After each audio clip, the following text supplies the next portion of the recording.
You are now listening to the Checkmate Arcade Podcast, episode 211, recorded on June 21st, 2015, brought to you by Frigid Blast Studios in association with NoobReview.com.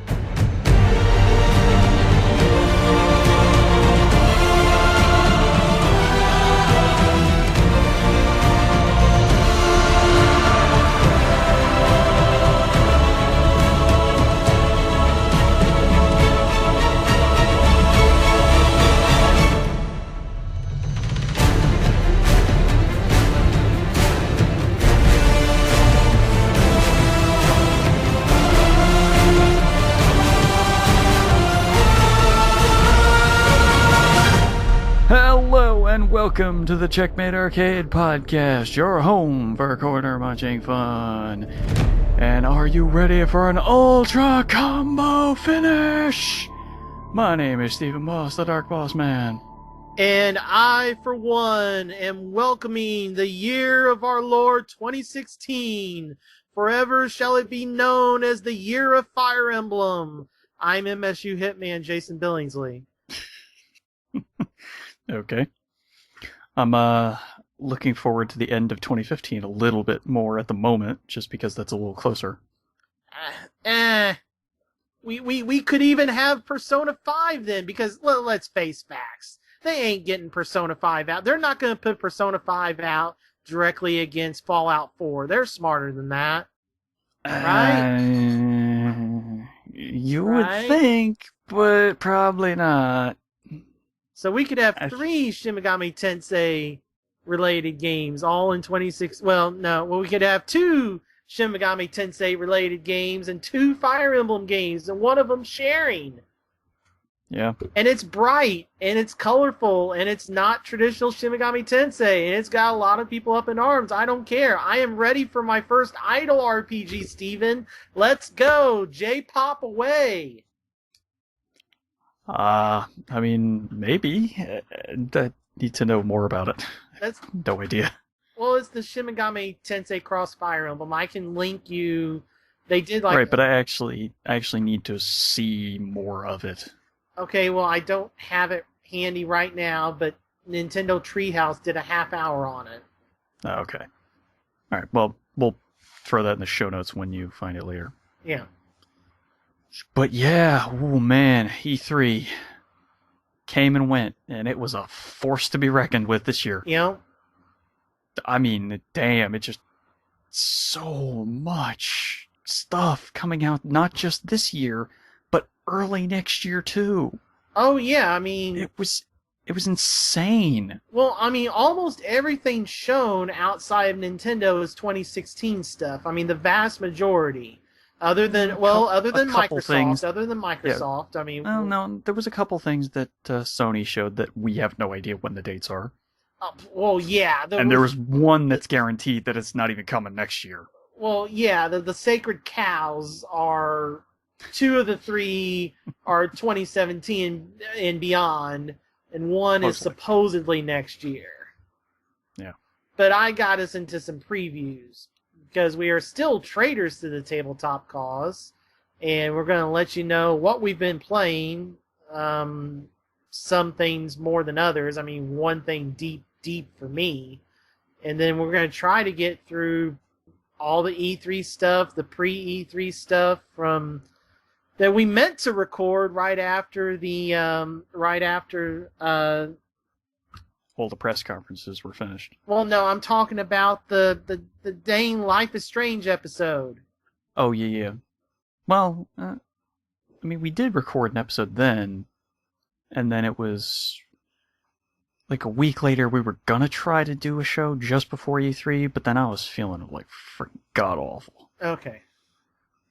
Yeah.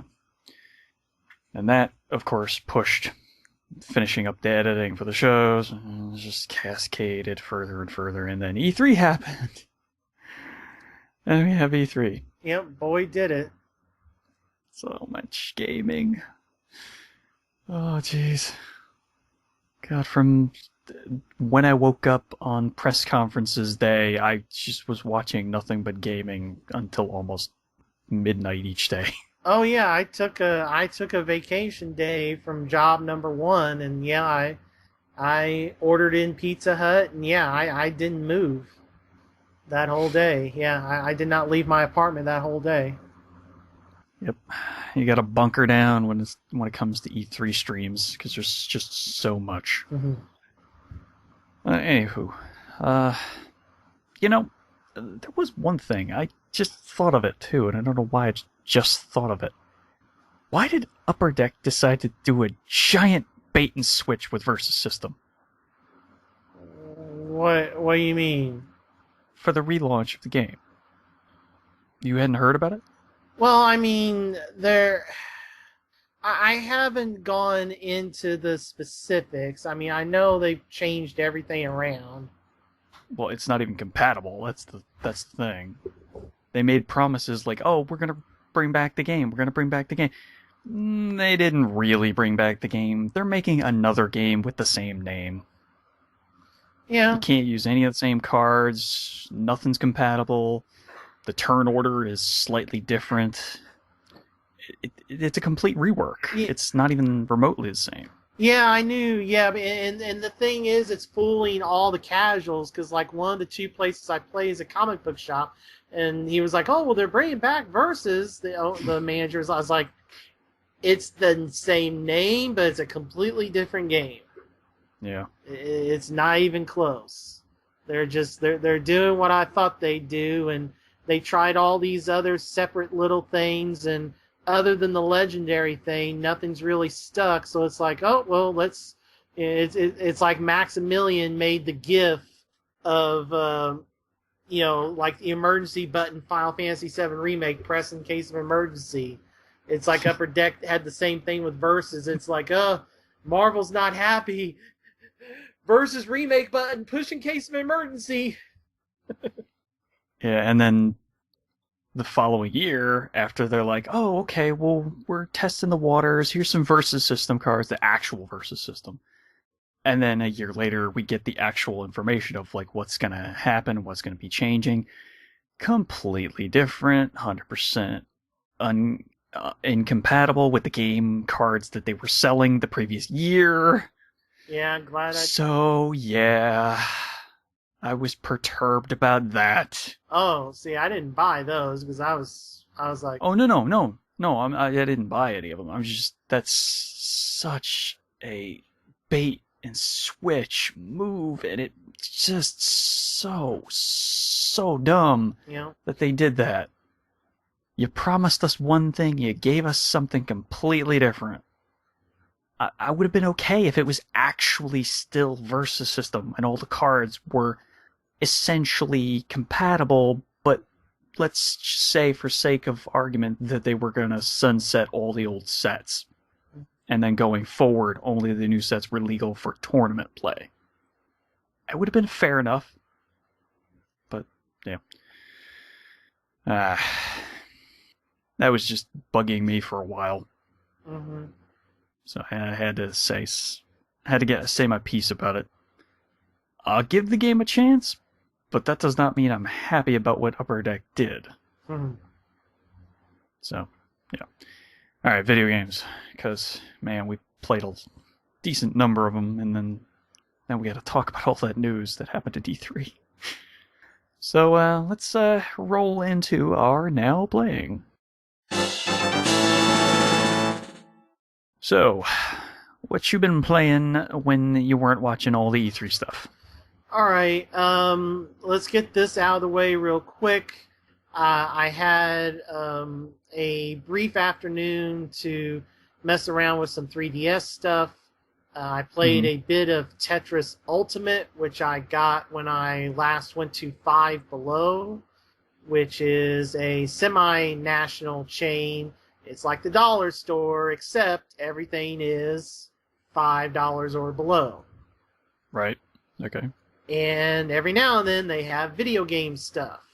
I mean, they have video game stuff, and when they have video game stuff, they have a crap ton. So, let's see here. I went there, I got Metal Gear Solid Rising on 360 for $5 because PS3 copy doesn't do me much good with a busted PS3. I got Tetris Ultimate, and then I got the hardcover guides for Grand Theft Auto 5 and Last of Us. All right. So I played a bit of Tetris Ultimate, and yeah, I mean, it's pretty much the same as the version that's on the consoles and stuff. I just played around with it a few minutes, unlocked most of the modes. I did not unlock one mode because it requires you to get through level 15 of Marathon, and first time I tried it, I got to like level 11, and then I was like, oh, well, I'll just start it at 15 and see what happens. And at 15, the pieces are just literally like, they just drop. Like I can't even see them. Damn. So was this the Ubisoft published Tetris game? This is the Ubisoft Tetris that required Nintendo take the original one off of the eShop, and yeah. Yeah, which sucks because that was a good version. Yeah. I don't know, like I said, it's fine for $5. It's Tetris. If I'm ever at a convention or something, it's got, it's got single cart multiplayer and stuff, so. Yeah. Yeah. It's always nice to have. Yep, it's fine. I briefly played Mario 3D Land and New Super Mario Bros. 2. Those were some cheap pickups from Target. A few months back, Target had them on a sort of clearance sale thing, whatever, for $15 each. And all the stores ran out, of course, but I got rain checks, and on the last week in May that the rain checks were still valid, I went and got those, and I played around with them a little bit on the same afternoon. Just played around a little bit in the first worlds. Okay, done. Okay. The game that I played the vast majority of time and have done nothing but in the last, realistically, the last, 3-4 weeks? Let's see here. 19th into the 26th. Yeah, so 1, 2, 3, 4. Yes, the last month I have played nothing almost other than Witcher 3. Yeah, well, that's a lot of witching. Yep, and I beat the story. I completed the story a couple nights ago. I think Friday night. Okay. Sounds right. It's either Thursday or Friday or something like that. Yeah, one of those two, and since then I started doing some of the Witcher contracts I hadn't completed. I probably only did, I would say, let's say about not somewhere between 33 and 50% of the content in the game. Oh, jeez. Yeah, I mean, there are sections of Velen and Skellige where there's just a ton of question marks. I didn't, especially Velen. There's like the whole left side of the map I didn't even touch. Yeah. Just a ton of question marks. But yeah, I mean, there's like whole bunch of things. I think there's even like a city or something I didn't even go into yet, like at the very southern end of Velen. Okay. Time to do some exploring then, I guess. Yeah. So I mean, I've been trying to do, because there's a lot of the Witcher contracts that are trophy based.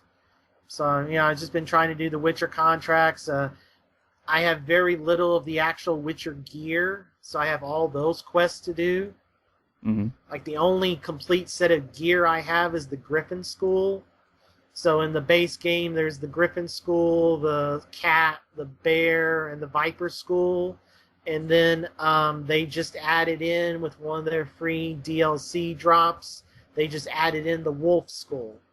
So now there's actually 5 schools of Witcher gear to collect, both the base things, the base ones, and then there are 2 upgraded versions of each thing. So each school has a chest armor, a gauntlet, boots, silver sword, steel sword. They don't have helmets, though. No, there's no helmets in Witcher. The Witchers don't wear helmets. So I think that's it.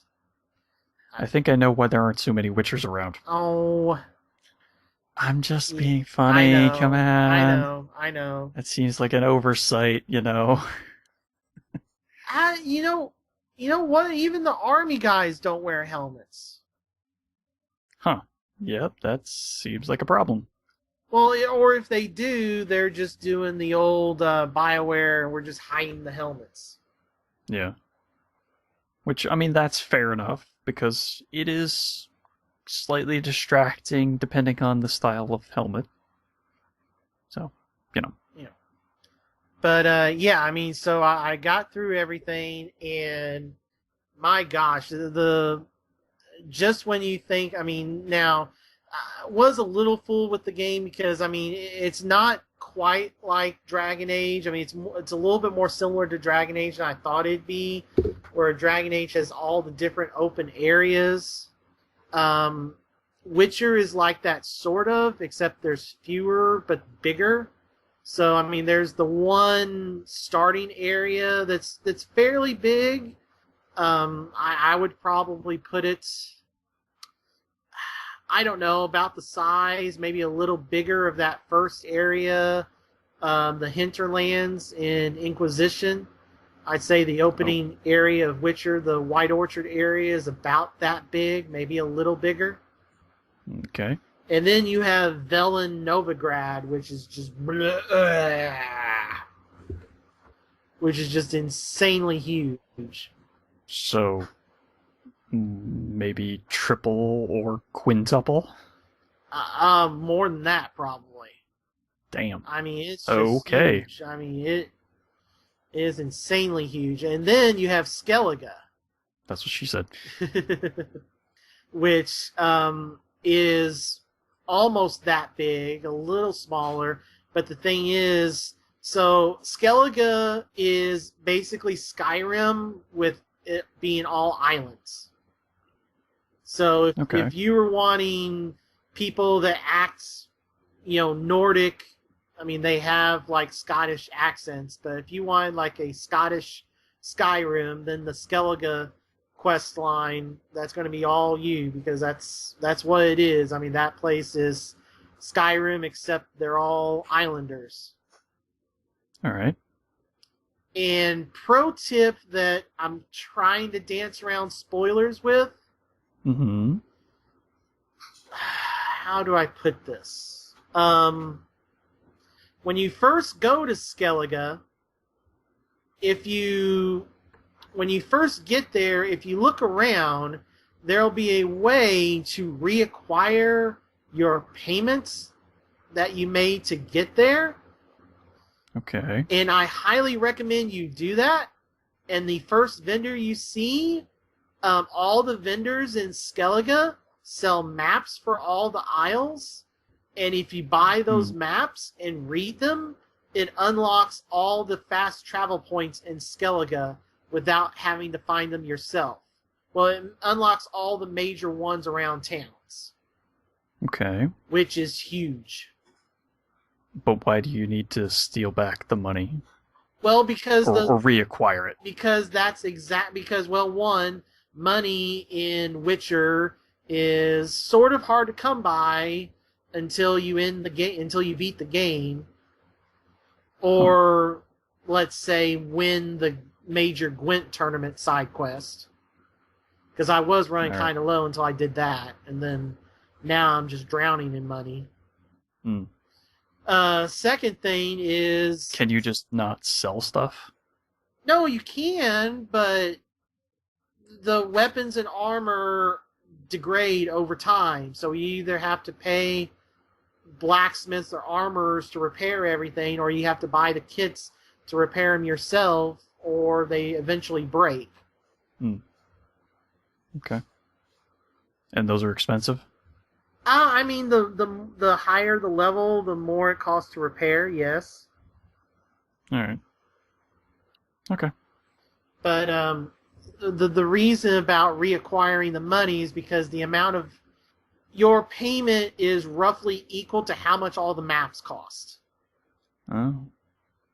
Okay. So I reacquired that, and then I saw in the strategy, I was like, oh, I saw the vendor and it's like, oh, okay, this map unlocks the fast travel points. Okay. Oh, wow, look at that. It's almost the exact amount that was my payment for getting here. That's awfully convenient. Yep. That seems odd.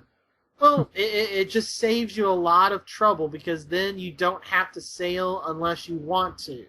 Because there are question marks out on the sea. There are shipwrecks and different things to get.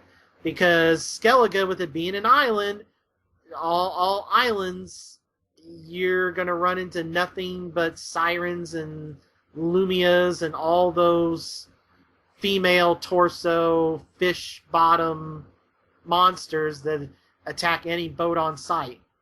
Oh, well, okay then. Yeah, and while Witcher is really great, combat while you're in the little tiny boats is not so great. Well, I mean, it's not like you can just jump in the water and swing your sword. Yeah, that's true. When you're underwater, the only thing you can use is the crossbow. Yeah, okay. But luckily, while you're underwater, if you're fighting the monsters underwater, it doesn't take more that I found than 2 hits to kill something. Oh, okay. So maybe that's a way around all the difficulty. Well, no, because as long as you have a crossbow. Well, right. Well, no, those never go underwater. The Lumias and the Sirens are always flying. Now, the drowners are underwater, yes, but they're not out in the open sea. You don't really see them unless you're near land. The Sirens and the Lumias and that whole family, they're all in the sky. Huh. You still need the crossbow, though, because you need to shoot them to get them down on the ground. And when you're on land, a lot of times you shoot them, they fall down, and you can just stab them right in the chest, one-hit kill. If you're on the boat, if you're lucky, you can get that. But otherwise, if you can get them to fall near the boat, you can generally slash them with normal quick slashes enough to kill them before they take off again. So you still need the crossbow, but... Well, alright. There you go. There's some pro tips for combat. Well, in Skellige, yeah, because I bought all those maps and I didn't have to, sail to any of the islands. I could just fast travel everywhere. The only thing was one of the last things in Act 3, you have to sail, you have to find this cave that obviously there's not, eventually there's a fast, when you get there, you find a fast travel thing, but it's not there at the start. So you literally have to sail almost halfway around the edge of the biggest island in Skellige to get to this place. So I got a brief taste of what it's like if I went and searched out all the question marks in Skellige. Alright. Well, some helpful tips for other people who could potentially sail the 7 seas. Yep. But oh my gosh, the game is just so great. The reason that I didn't do quite as much side quest stuff is because when I was in the middle of the game, there was that thing where if you were more than 6 levels above the suggested level for the quest, you weren't getting the XP. So I got kind of when I was in the Novigrad section of the game, I kind of got going down the primary quest line and the few secondary quests directly related to the main storyline. I just kept going and going, and I did some side stuff when it was convenient, but I just got through the game because I wanted to, and I want to be able to talk about it with people and stuff. And I won't say too much with the spoilers here, but I just will say, and it's died down a little bit since E3, but the people giving this game a hard time, and I'm going to try to dance around eggshells on this. All the people that are giving Witcher flack about how women are representative and stuff have not played the damn effing game. Or need to know the lore of the game, because the the Witcher version of the Illuminati, that's the Lodge of Sorceresses. They kind of run everything in the background. Now, after the events of Witcher 2, things didn't go so well because the leader of the Lodge was trying to do stupid things to take over everything. You kind of foiled her plans, and the Lodge is in shambles, but it's still there, and it's still, it still makes an appearance, shall we say, in 3. That's as far as I'll go. Okay. So you have, the Illuminati pulling, from behind the, your Marvel versions of Xavier and Mr. Fantastic and Iron Man. Remember that whole thing? I mean, that. Yes.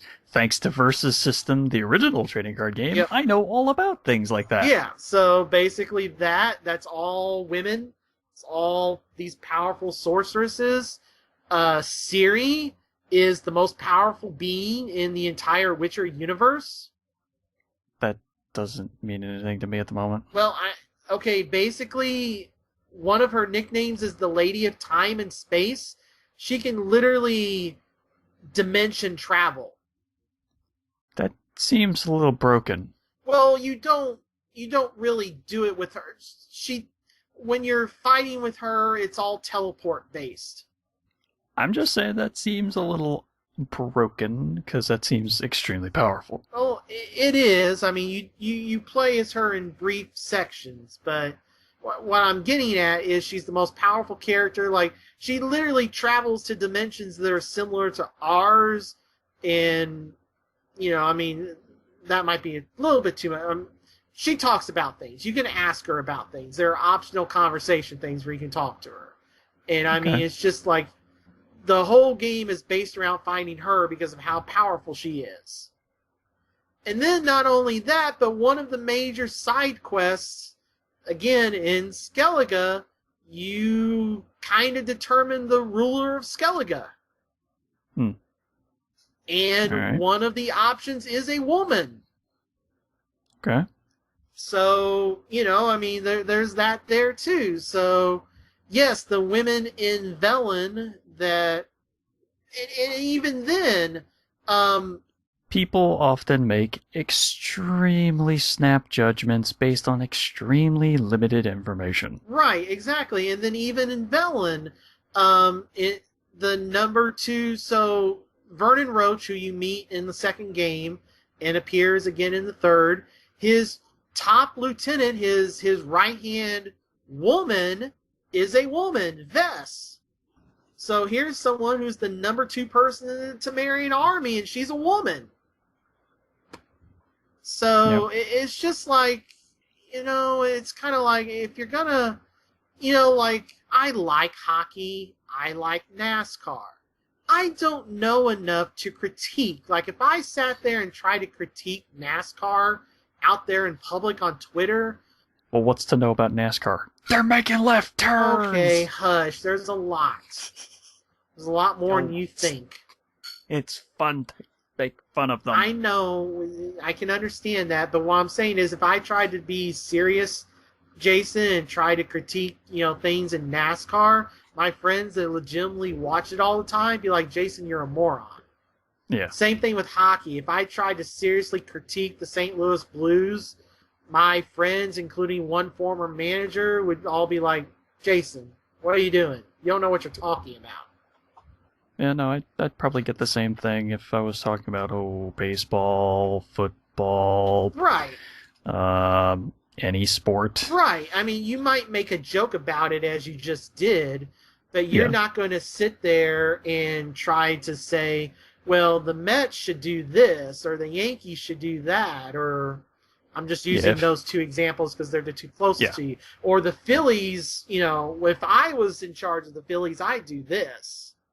Yeah, no, you'd never hear those words come out of my mouth. Right, because if you did, and if you were, I'd be like, Steven. Well, I know better. That's the reason. Okay, yeah, exactly. That's what I'm getting at. So before you go and critique a game, play the damn game. Or at least know all the information about the game. Yes.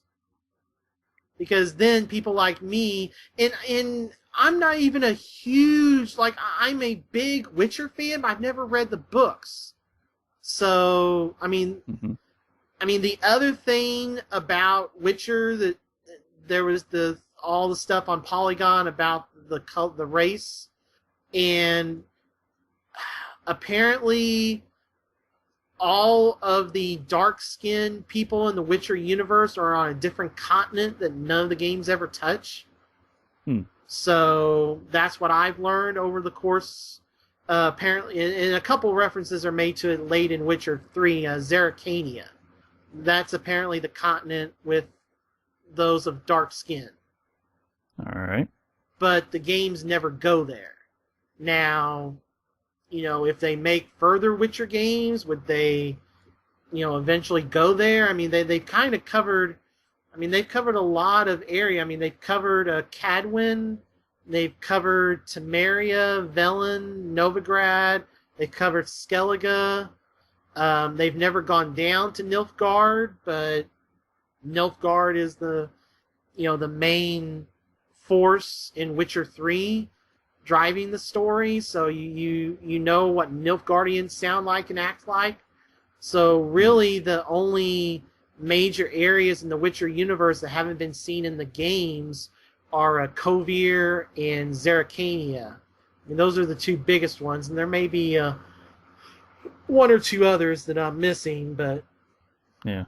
Well, I believe they did say that this was the end of Geralt's story. Right, and it is. So, they can go pretty much anywhere at this point. Yeah, if they wanted to, but now I think they're going to put Witcher down for quite a while, other than these two expansions. Yeah. And who knows, maybe those areas will unlock, and maybe I don't know where those two take place. I know one of them's a completely different map. It's a completely different open area. I remember reading that, but maybe they'll touch Zerrikania or Kovir or something. Okay. But yeah, before you critique the Witcher game, play the damn game. That's all I gotta say. And it was just. Hey, you can't fault people for being vocal, but you can fault them for not having all the information. Yeah, it's like you're saying these things, and it's like, okay, in one area, yeah, and this game is based off medieval Polish literature, so in medieval Europe, yeah, lots of times women were not in great spots, with a couple of exceptions, but there are exceptions in the Witcher universe. There's one non-magical example, there's several magical examples, and then there's this whole other area, the more Nordic area, where, yeah, they're fairly equal, and you kind of like they had to have not even played that section of the game. That is like, I'm trying not to say stuff without spoiling it, but it's literally like you're embroiled in who is going to be the new ruler of this area, and one of the options is a woman, and it's the best option. Let me tell you. And she has the most interesting side quest. Like, her side quest is one of the most interesting side quests in the whole damn game. There's a lot of interesting side quests.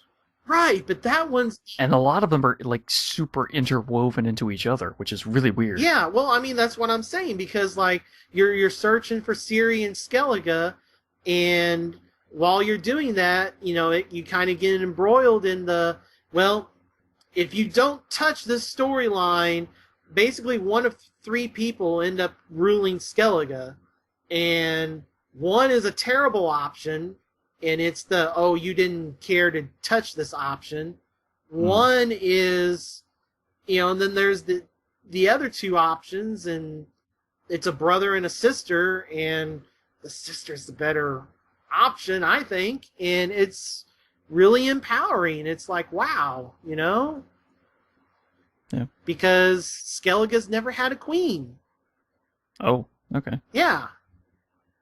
So even though, warrior-wise, their men and women are fairly equal in Skellige, no one's ever been queen. And you can make that happen. So it's just like, how can you say? I mean, ah. Yes, well, as Reggie would have said, I believe last year or the year before that, play The the game game. Yeah, exactly. over and over and drilling it into your head just like he did. Yeah, so I'll get off my soapbox now because, if you want to say that if you don't like if you want to make critiques of, and it's even fine to be like, if you don't like the story elements, fine, or if you don't like the combat, if you want to, intellectually critique the game, that's perfectly fine. But to sit there and be like, well, this game is horribly sexist. No, it's not. Yeah. It's not. I hear you. I hear you. I mean, are there areas where women get treated badly? Absolutely. But there's a lot of instances where women hold their own just fine. So, Yeah, well, maybe if they'd put some of their rage towards actual oppression of women in maybe, say, the real world, yeah. maybe things would get changed. Yeah. Yeah. But anyway, so Witcher, like I said last year, Dragon Age better kiss, when I think, I made the joke about Dragon Age with probably popping champagne when Witcher delayed into 2015. And Dragon Age is still a great game. It's great for different reasons. In terms of, there's more interaction. You have the party and you have a lot more interactions with others. And the whole storyline, especially the way they tie in the previous Dragon Age games and that lore that they built up, it's just, it's two very similar games that scratch a bit differently. So it's like having your cake and eating it too, but on a fully technical scale, Witcher 3 is a better game. But it's not saying that Dragon Age is bad. Dragon Age, I think, is a great game, but... Well, you're saying they're good, but for different reasons. Yes. Yeah, they both do a lot of great things, and it was great to have two awesome medieval RPGs, and now that those are both out of the way, I am looking forward to... I never did touch, really. I touched a little bit of Fallout 3, but not a whole lot. I never even touched New Vegas. Yeah. But, it'll be good. I have played the creme de la creme of the Western RPGs, like Dragon Age and Witcher. Like, we've played the best of the Western medieval. Now it's time to look for the Western wasteland in terms of Fallout, which we'll get into later, and then we've got a whole bunch of Japanese stuff coming in. Oh, so many games. Yeah, it's just so many games. So if you get done with Dragon Age, I highly, if your palate can take it in. It'd been several months since I'd beaten Dragon Age. I love Witcher 3. That game's so great. Mm-hmm. So awesome. Highly recommend it out there to anybody listening. All right. So I'm done. Steven, what have you been playing? Okay, let's see. Well, since the Steam Summer Sale was going on over the past week during E3, which is insane. It's insane. I had Steam open basically every single day of last week.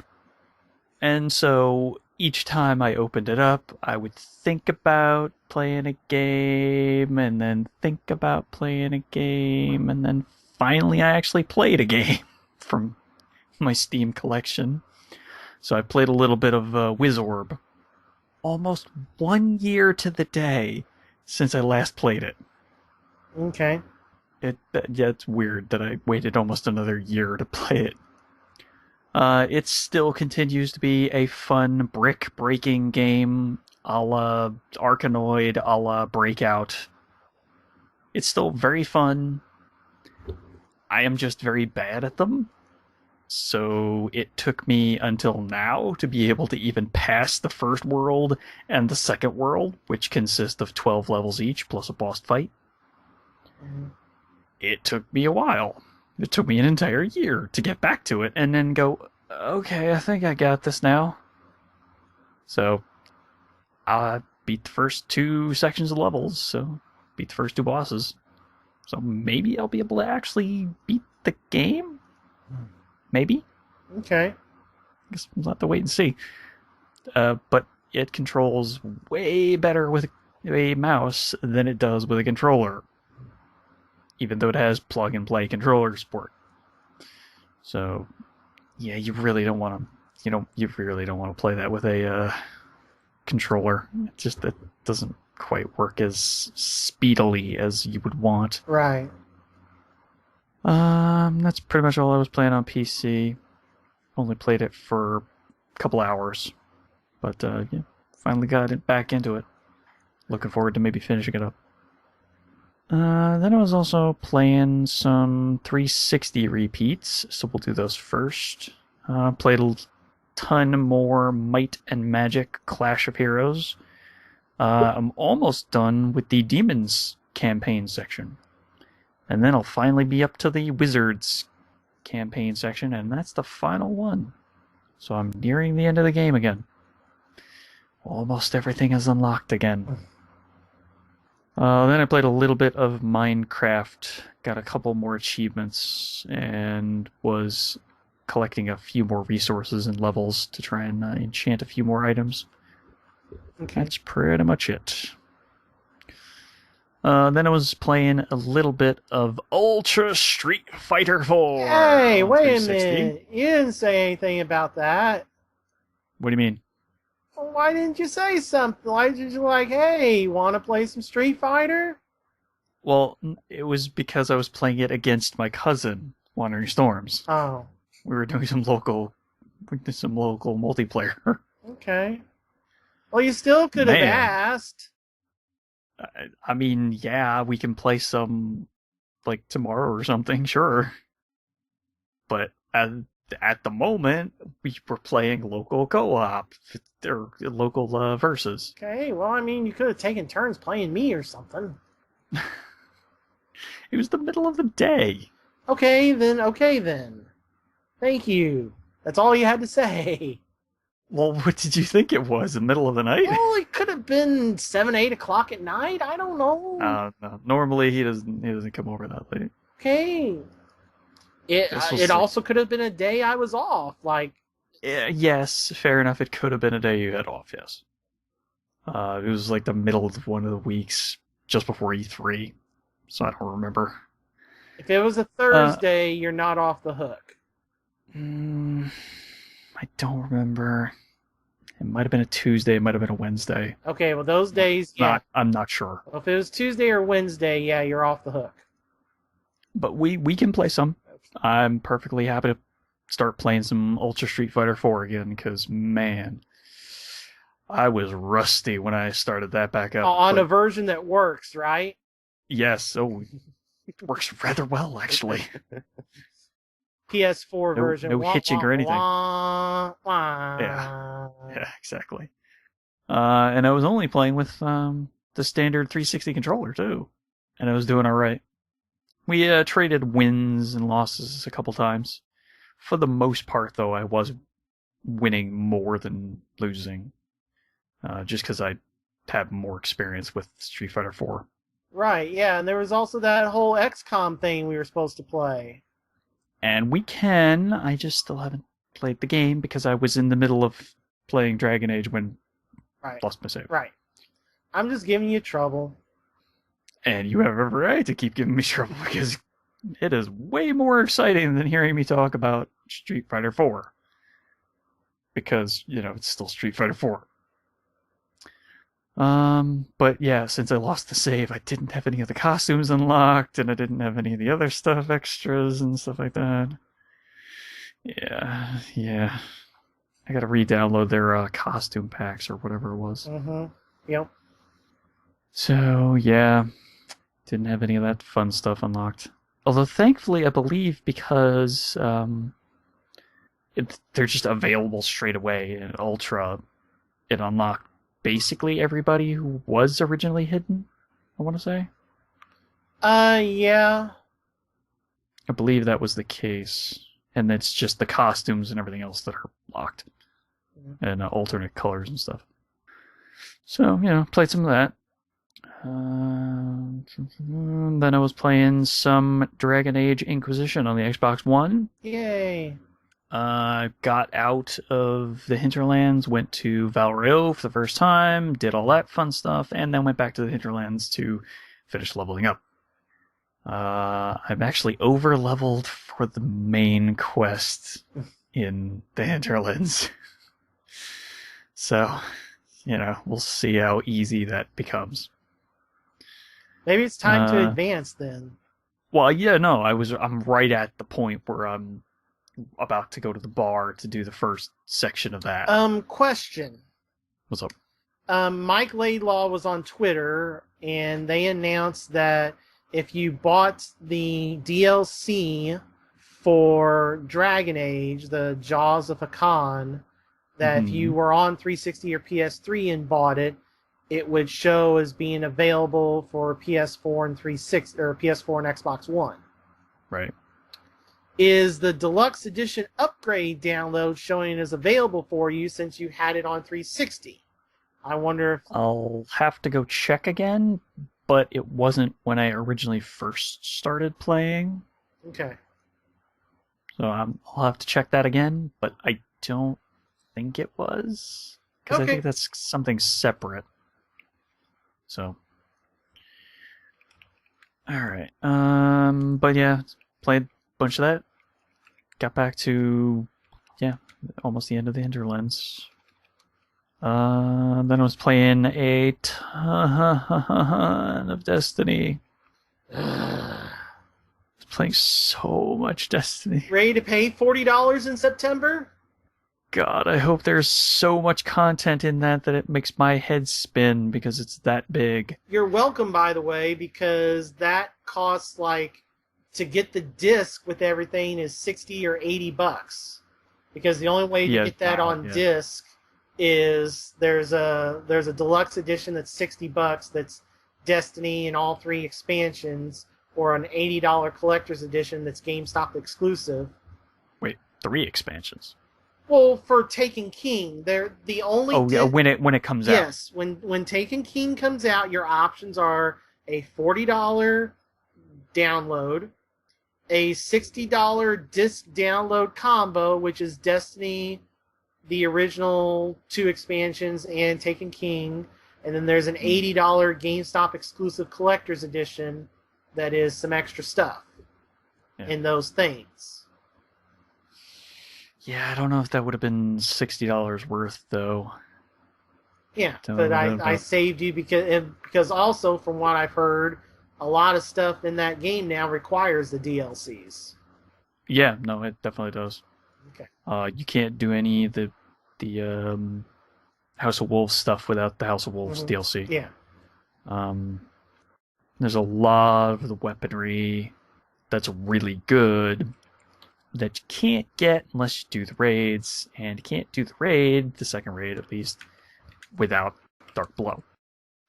So, but yeah, I guess we'll talk about the Taken King later when we get to the news. Mm-hmm. But yeah, I just really hope there's a lot there, because they're showing me things that look awesome, but whether it's worth the price, I don't know. I just don't know. But yeah, I was playing a ton of the Reef, Prison of Elders. Went through and maxed out my Warlock to 34. Now my Titan is 33.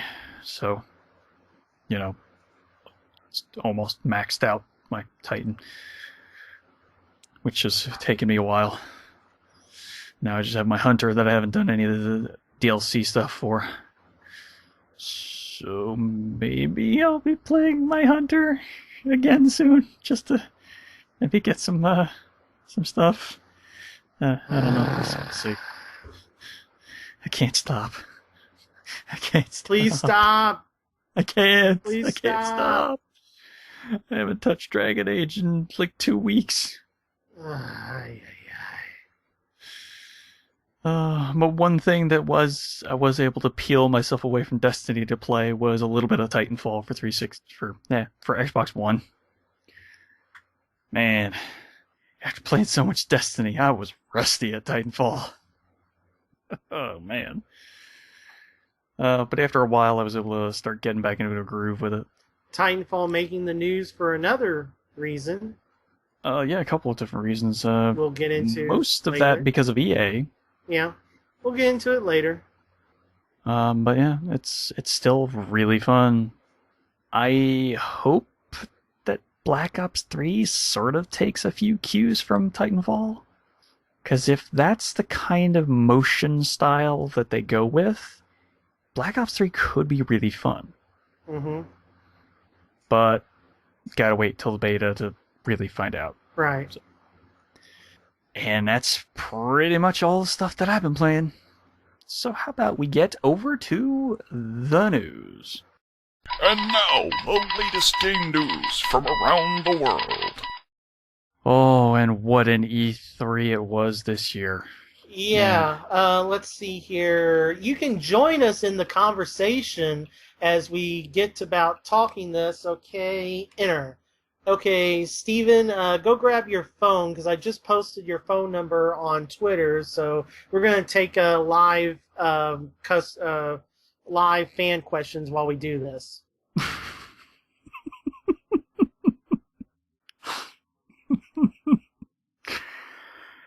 God, I can't believe he did that to Lang.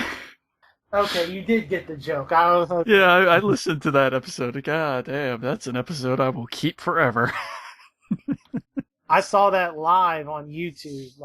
It was Thursday. I was watching the stream at that very specific point that you're talking about. It's just like, oh God, really? Did he really do that? Yeah, because it was Thursday night that I beat Witcher. Now I remember because I got done, and then I was like, Giant Bomb is still going? Okay.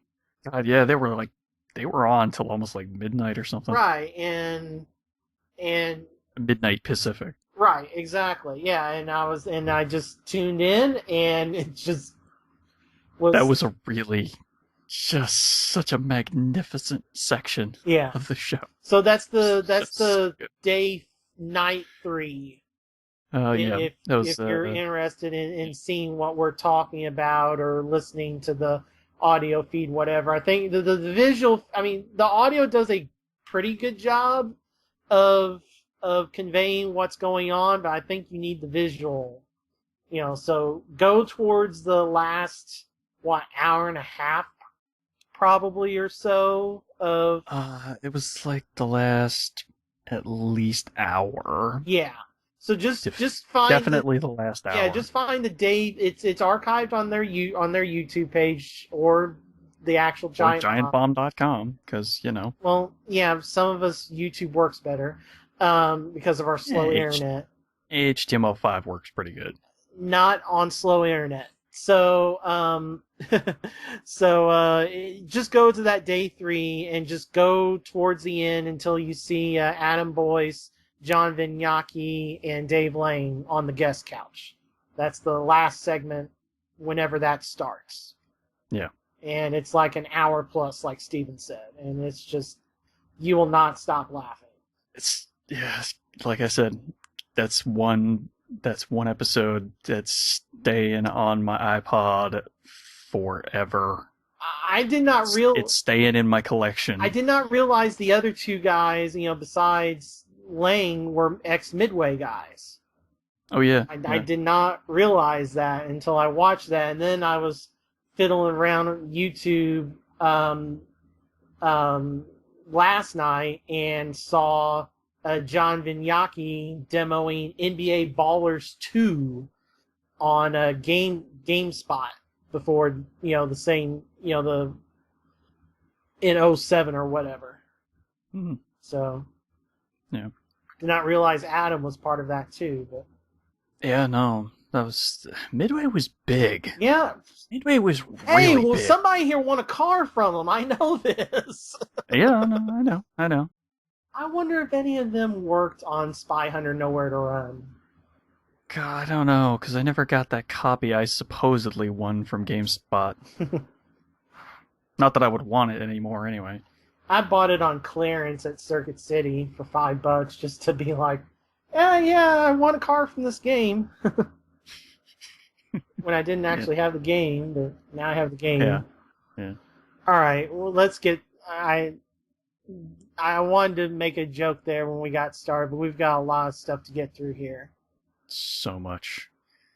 Man, Microsoft, man, well, they kicked it off. Well, no. We're doing you're forgetting Bethesda. Well, that's not the order you have it. Yeah, it is. Oh, wait, no, that's right. Doom is Bethesda. Yeah, it. Oops. Yeah, sorry. We're doing it in the order. The order of the company. I forgot. No, I'm looking at the list and I'm like, oh, Doom, Microsoft. No. Don't know why I made that connection. Yeah. All right. So the Bethesda. Maybe because PC.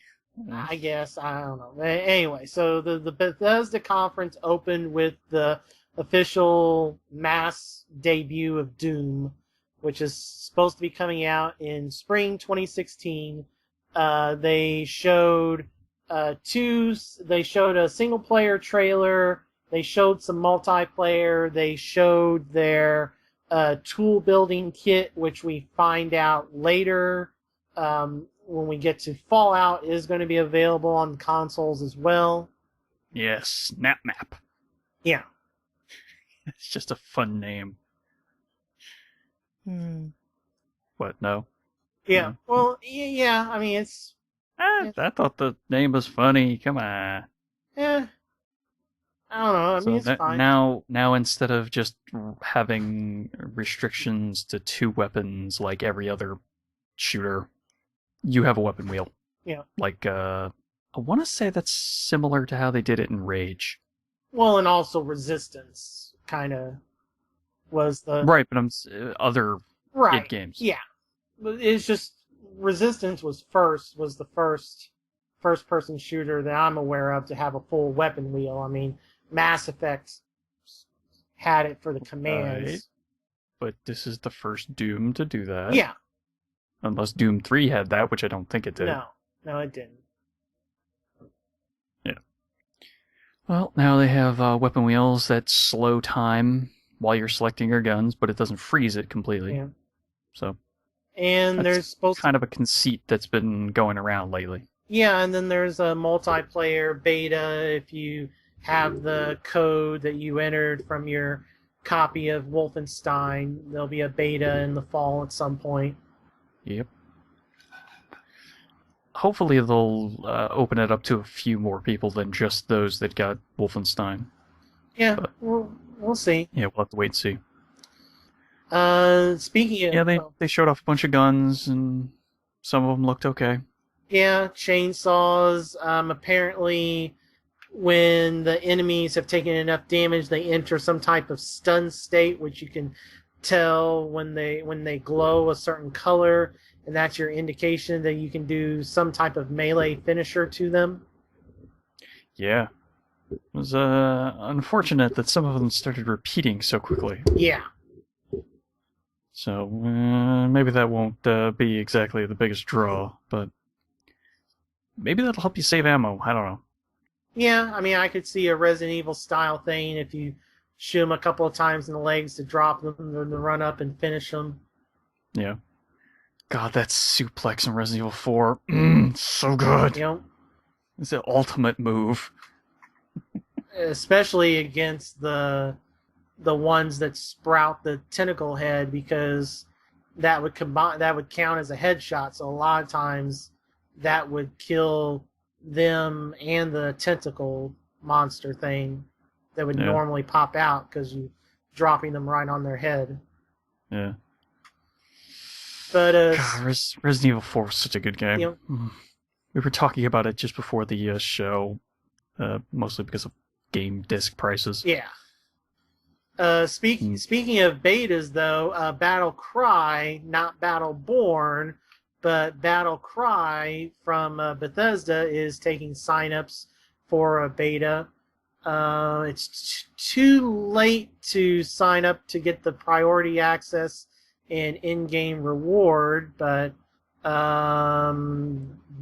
this has been a multiplayer game, about 3 years in development. It's combination melee and firearms. Oh, okay, gunpowder is banned, so soldiers must fight using melee and non-firearm weapons, class-based. It's a weird game. It's trying to go for the Team Fortress vibe. Mm-hmm. I just don't think it's hitting it. Yeah, no. But it's early, so maybe it'll turn out good. And then it's free to play. Yeah, so. free to play. Yeah. An announcement that lost a little bit of its steam because Bethesda accidentally turned the cameras on live when they were doing their test run of their press conference the day before. Dishonored 2 is coming from Arcane Studios. Yeah. And you can play as 2 different people? Yep. So this takes place 8-9 years in the future or something, because you can play as Emily, the princess from the first game. You can also play as the main guy from the first game, Corvo. Yeah. It is a choice you make at the beginning. You do not swap characters. There is no online co-op, and stories are different depending on which side you play through. I mean, that would definitely help the replayability. Yep.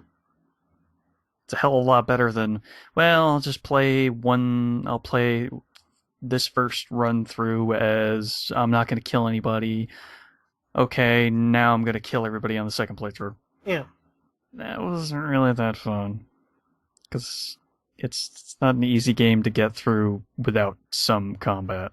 And I famously had a very hard time struggling at the first side quest, and then just dropped it.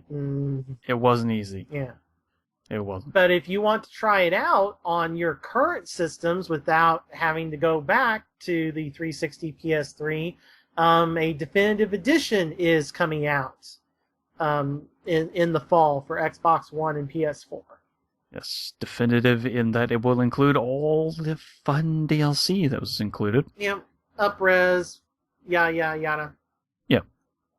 So, if that's your cup of tea.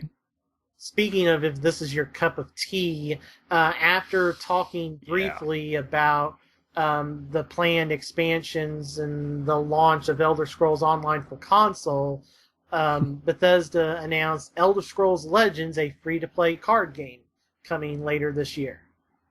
Yeah, very Hearthstone-esque. Yeah. Although I don't know how many named characters that they're going to be able to throw into that, because can you name any of the named characters from Skyrim at this point? From Skyrim, maybe. From Oblivion? No, right. Any of the others? Yeah, but at this point, I can't. I'm not a lore expert with Elder Scrolls. I'm sure those are out there. Now, if you had asked me that about BioWare, then yes. Even Witcher, I'd be good, but I'm not the best at it, because there was one character that I didn't know who it was, and I asked my friend at my second job, and he was like, "You don't know who that is?" And it turns out that he only showed up if you went with Yorvith in Witcher 2, which I did not. I never played the Yorvith path. Okay. So that's why I didn't know who that guy was, because that card on the original artwork is a dragon. And then you get there's an alternate artwork DLC for the neutral Gwent cards. And when you download that, the card art changed to a dude with 2 ladies on his arm. And I was like, what the hell? And then find out he's a shapeshifter, which I never met in Witcher 2. Ah. Well. Because you only meet him if you take Yorvith's path, not Roach's. Didn't know there were shapeshifters in that universe. Yep. Interesting.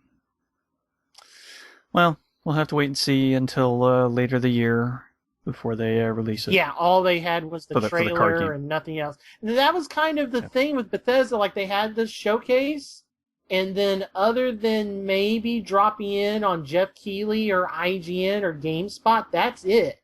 Nobody could get... I know Angry Joe was ranting about this last night or night before, whenever he put up his top 5 of E3, that EA, Bethesda would not do any interviews outside of IGN Games or GameSpot.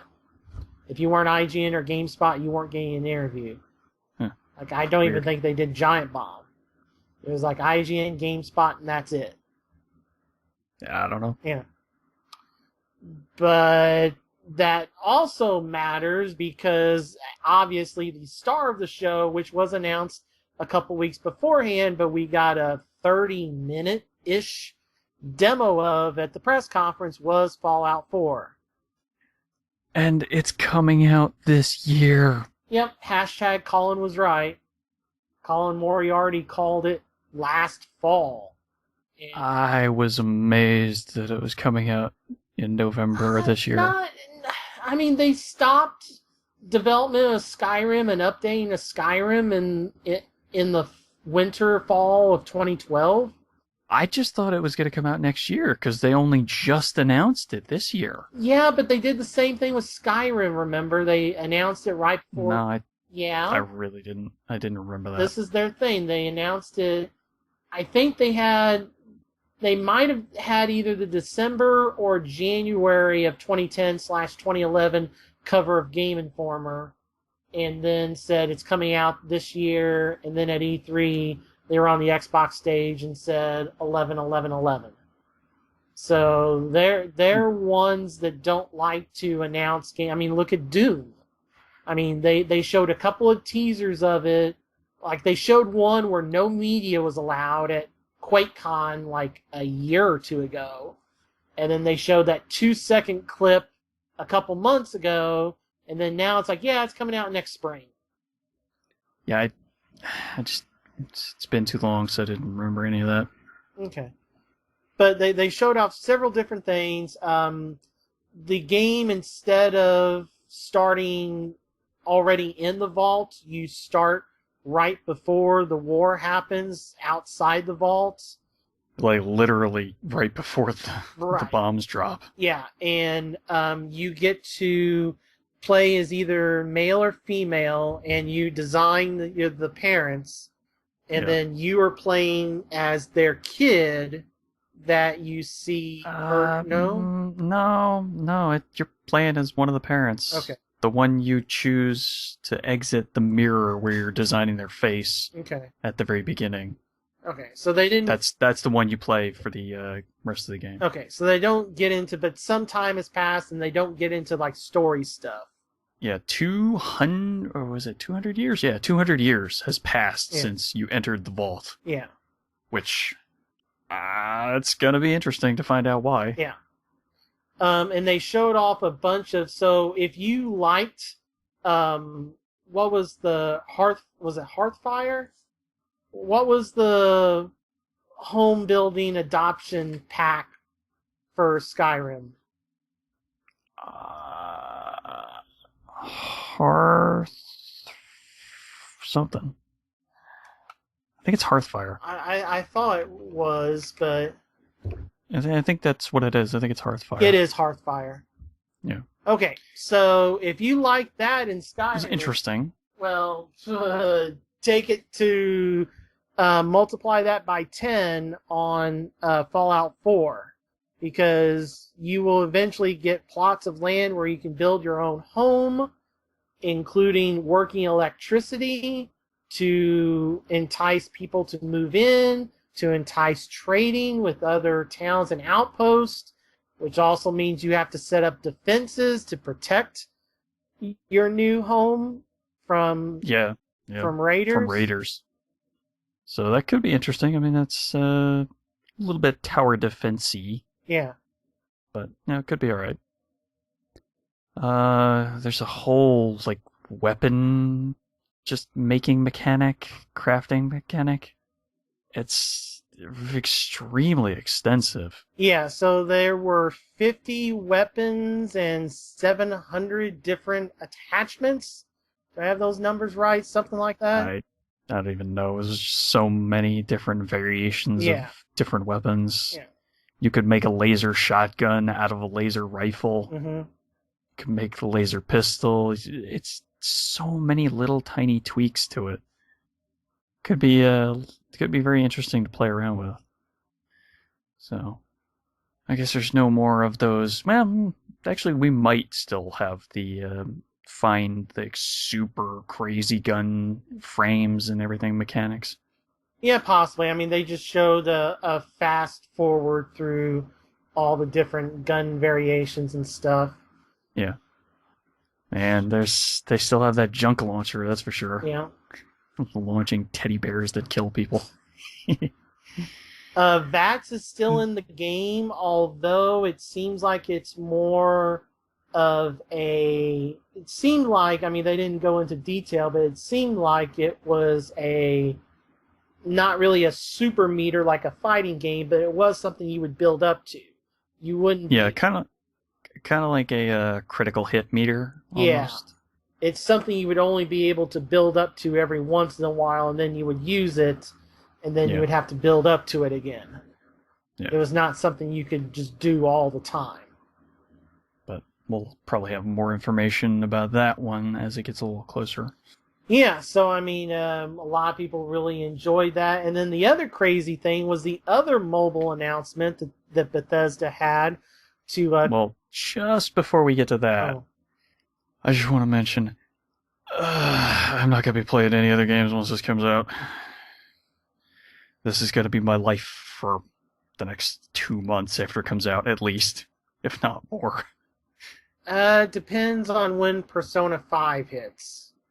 And also depends if this thing actually runs on a PS4 and is not a piece of crap.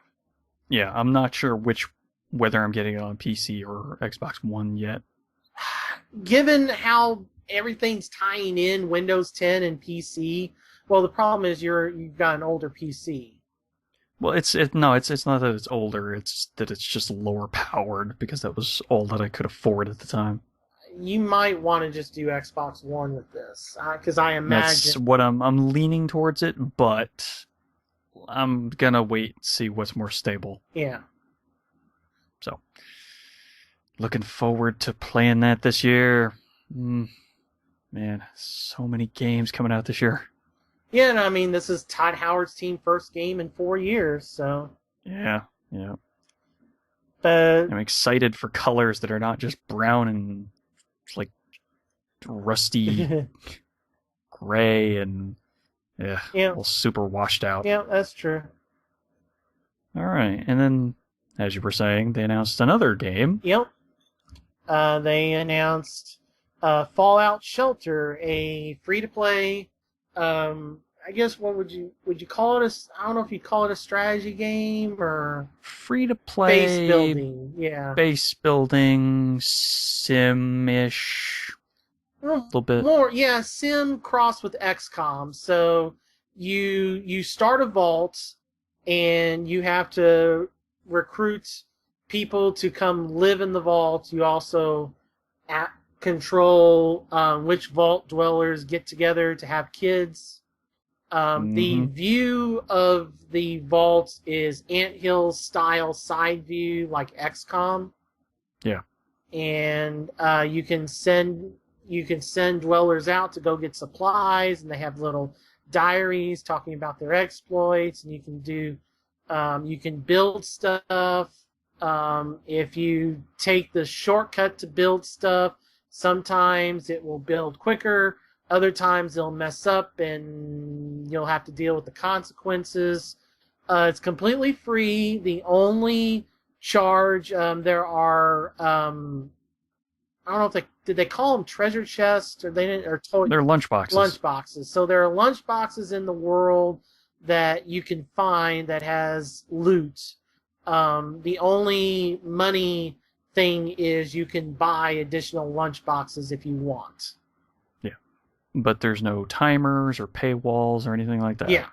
It came out on iOS after the press conference on Sunday, but I don't think even still it's made it out to Android. I'm not for sure yet.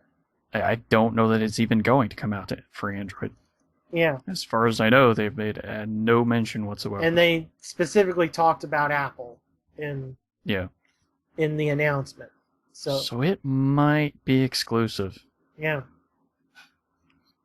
But that's pretty much Bethesda's conference. Speaking of exclusives, man, Microsoft. Wow. Hell of a way to kick off the press conference. Yeah, it was kind of out of nowhere. Nobody predicted what they would open the show with, but they announced that they are making Xbox 360 games backwards compatible on Xbox One. There are several caveats to this. Yeah. The publisher of the original game has to approve this. You also being one of them. You also have to have broadband internet because regardless if it is a digital-only game that becomes backwards compatible or a retail game that comes backwards compatible, if it's a retail game, for this example, when you put in the disc for the first time, it is going to download a copy of that game to your Xbox One. So you're going to have broadband because you're going to have to download hundreds of gigabytes hundreds of megabyte games when it comes to most of the downloadable stuff to several gigabytes for the 360 retail games. The most for single disc games is usually around 7.7, I want to say, is the max. Yeah, they have not figured out how to do multi-disc games, so... Well, they're working on it. They're supposedly working on it, so your now, when we say multi-disc, we mean stuff like L.A. Noire, Blue Dragon, Lost Odyssey. Dead Space 2. The games where you have to swap disc on Mass Effect 2 and 3, for example. Dead Space 2. Yeah, Dead Space 2, and I guess 3. Yeah, 3 I want to say yes. I want to say yes, yeah. Pretty sure 3 is 2 discs on. I'm pretty sure you're right. Now, games that are just an install disc, I think, are safe. But anyway, so you're going to have broadband. Right now, you must be in the Xbox preview program to have full access to this. Yep, but it's coming this holiday for the general public. And right now, as it stands, it's only 30 games, and the vast majority of them are either Microsoft IPs or Microsoft Studio published games, with the exception of Mass Effect 1 was originally published by Microsoft. So literally these are all Microsoft games. Geometry Wars, I guess, was Activision. I think Battle Block Theater is the only one on the list that's not.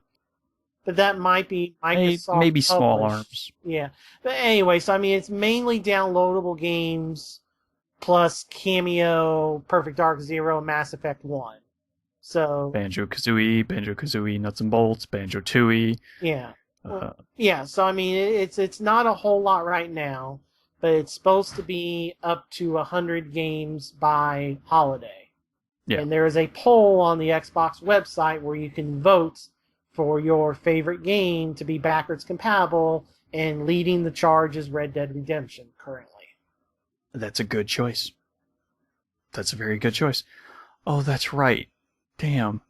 That's another thing I lost from when my saves died. Ugh, my Red Dead Redemption save. Well, the thing is, though, they've not said anything I don't think the saves would be compatible. They didn't... They are. You just have to use cloud storage to upload. Oh. Okay, I didn't catch that. And then it transfers over to the Xbox One. Okay, well, another reason I need to back up everything to the cloud. Yup. So, it's an interesting way that they're doing this.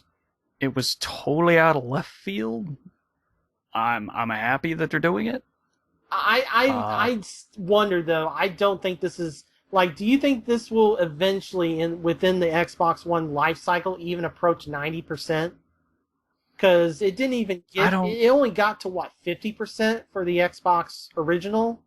Yeah, I don't know that it'll reach that close. I don't even know if it'll get to 50. Maybe it get to 50, but you. I think it'll at least get to Yeah, 50. but what about the? It's a big Yeah, library, but what about the? all they have to do is go to the publisher and say, "Can we do Well, this?" As long as they say yes, that's pretty much all they need to do, other than the quick check to make sure it works. well, that's the other thing I was getting to. What about all the Marvel games that Disney took off and it was like, nope, they're ours now. You know, Well, those are probably not happening because Disney owns them. Your Deadpools and your Marvel Ultimate Alliances, Well, your Spider-Mans. let's be fair. Deadpool's not the greatest game. I'm just Marvel is a big hit, so like your Marvel versus Capcoms. Yeah. And all those Spider-Man games that now cost like $40 at GameStop used, and your Marvel Ultimate Alliances, and I mean, nobody said you had to get rid of your 360s. well, right, but then as soon as this is announced, like everything this week is trade in your 360, get $100, get $150. Yes, no, I'm not doing that. I'm keeping my 360 because I still like to be able to potentially play all those games that I still do own, but may not be quite backwards compatible. Another part of the backwards compatible thing on 360, someone like me will now be able to see what my friends who have Xbox Ones are playing. Before, it would just say Xbox One. Yeah, that was really weird that it did that. But that's a side benefit to this update. It was a weird thing. Yeah. I don't know why they did that. But yeah, it basically just runs a 360 OS and emulates the hardware. Yeah. It's kind of crazy. What else was kind of crazy that came out of right field was Microsoft introducing an Xbox One official preview program. Yeah, and not quite the preview program for things like the patches. Not quite. No, this is basically Microsoft's version of Steam Early Access. Yeah. You can pay to be able to play a game early and play it through all of its development. The biggest difference between Microsoft's version and Steam's version is, one, the developer must make a demo of the game for people to try before they put their money down, and two, Microsoft has direct control on who gets added to the program and who doesn't. Yeah, which is probably good because you really don't want to have it be the Wild West. But Steam is. Like Steam Early Access. Yeah. So the first game available in that program is Long Dark and Elite Dangerous. Yeah. Oh, the first two games, sorry. The Long Dark and Elite Dangerous. Yeah. Shelter and DayZ are slated to launch on that platform soon. Indeed. So I might have to check out The Long Dark because I don't actually remember what that game is. I do, however, know what Elite Dangerous is. And I know you definitely probably would enjoy that one. Okay, why is that? It's space shooting. Ah, okay. Yeah. Imagine you'd probably enjoy that one. Yeah, I bought that. What was that other one that's been on Xbox and PS4? I bought that on sale and I still haven't touched it. I don't know which game you're talking about. You have to narrow it down a little. It was the space game on... It's on PS4 and Xbox One. I got it. It's some flash sale when it was like a couple of bucks. Yeah, I don't know. But anyway. Strike Suit Zero. Well, that's... I mean, that's a little bit more straight space combat. Yeah. Elite Dangerous is kind of a little bit more like your ship has weapons, and you can go hunt bounties and stuff, but it's a little more freeform than Strike Suit Zero. Strike Suit Zero is like level-based-ish. Elite Dangerous is way more open-ended. But, yeah. There you go. They also announced that they were releasing a brand new controller, but not the brand new controller that you're thinking of. Yeah, another, so this one came out of center field. This was just, they're just left, right, center, up, down, every direction. There was new stuff coming out of the woodwork. So Microsoft is getting into the first-party semi-moddable controller market with their Elite controller with swappable components. So it has a new D-pad, it has new triggers, it's got paddles on the back, it's got tweaks to thumbstick sensitivity, trigger minimum and maximum values for how hard you have to press them, hair trigger locks. I think that D-pad, you can put different decals on it. I've seen different decals. It's not decals, it's actually a different thumb. Okay, but design, component. yeah, but you could. It's a completely different design. It's the regular cross design for the normal D-pad, or it's a strange discus shape for fighting games. Well, right, but was what they were suggesting. Right, but what I'm saying is I've seen that discus with different artwork on it. I've seen a Forza version. I've seen a couple others. I've seen it with artwork on it. Okay, well I hadn't seen that before. Yeah. I only saw the reflective, weird, angular one. Yeah, but what I'm saying is, I mean, there's versions of that with different artwork. I've seen the Forza logo. I've seen a couple others. Oh, maybe there'd be different versions of it, just branded differently. Yeah, but don't know. Anyway, if you've ever looked into one of these type of controllers before, which I not personally, I've seen the prices. Yeah. Yeah, but a lot of people hadn't, and a lot of people were like, "What the?" When they saw the price tag of this controller coming out later this year, $150. Which is actually cheaper than if you were trying to buy a third-party one. Yeah, but yeah, it's not too crazy, but it is hefty. But for all the different options that you get, it might be worth it. Yeah. I guess we'll have to wait and see once people start getting their hands on it a little bit more for rigorous testing. Yeah. But maybe it's worth it. Well, something that's definitely worth it. That's why 30 games for $30. Yeah, the classics from Rare. Microsoft has finally freed Rare from the shackles of Kinect, and the first half of that is the Rare Replay Collection, which brings 30 of their classic NES, Super NES, N64, and even Xbox 360 titles, all in one Blu-ray disc collection for, as Steven said, $30 coming out at the beginning of August. Yeah, it's a really extensive collection. Did you want to read off the list, or should I? Well, okay, so Attic Attack, Banjo-Kazooie, Banjo-Tooie, Kazooie Nuts and Bolts, Battletoads, Battletoads Arcade, Blast Corps, Cobra Triangle, Conker's Bad Fur Day, Digger T-Rock, Grab by the Ghoulies, Gunfight, Jet Force Gemini, Jetpack, Jetpack Refueled, Cameo, Killer Instinct Gold, Night Lore, Lunar Jetman, Perfect Dark Zero, RC Pro-Am 1 and 2, Saberwolf, Slalom, Snake Rattle and Roll, Solar Jetman, Underworld, WURLDE, and Viva Pinata, Trouble in Paradise. It's a pretty good list. Yeah. So, it's definitely something I'm getting. Yep. If I ever get an Xbox One, I'm definitely getting it as well. It's just too worth it. Yep. Just based on the price. Yeah. I mean, even if I only played 15 games on that list, that's still $2 per game. Yeah. That's still really good. So, yeah. I'm definitely in for this on August 4th. And the second half of the Rare announcement was their new IP, Sea of Thieves. Yeah. A pirate-themed game. Yeah, it looks like it's trying to emulate the good parts of Assassin's Creed 4 and 3. And Rogue. The ship battles. And Rogue. Well, yeah.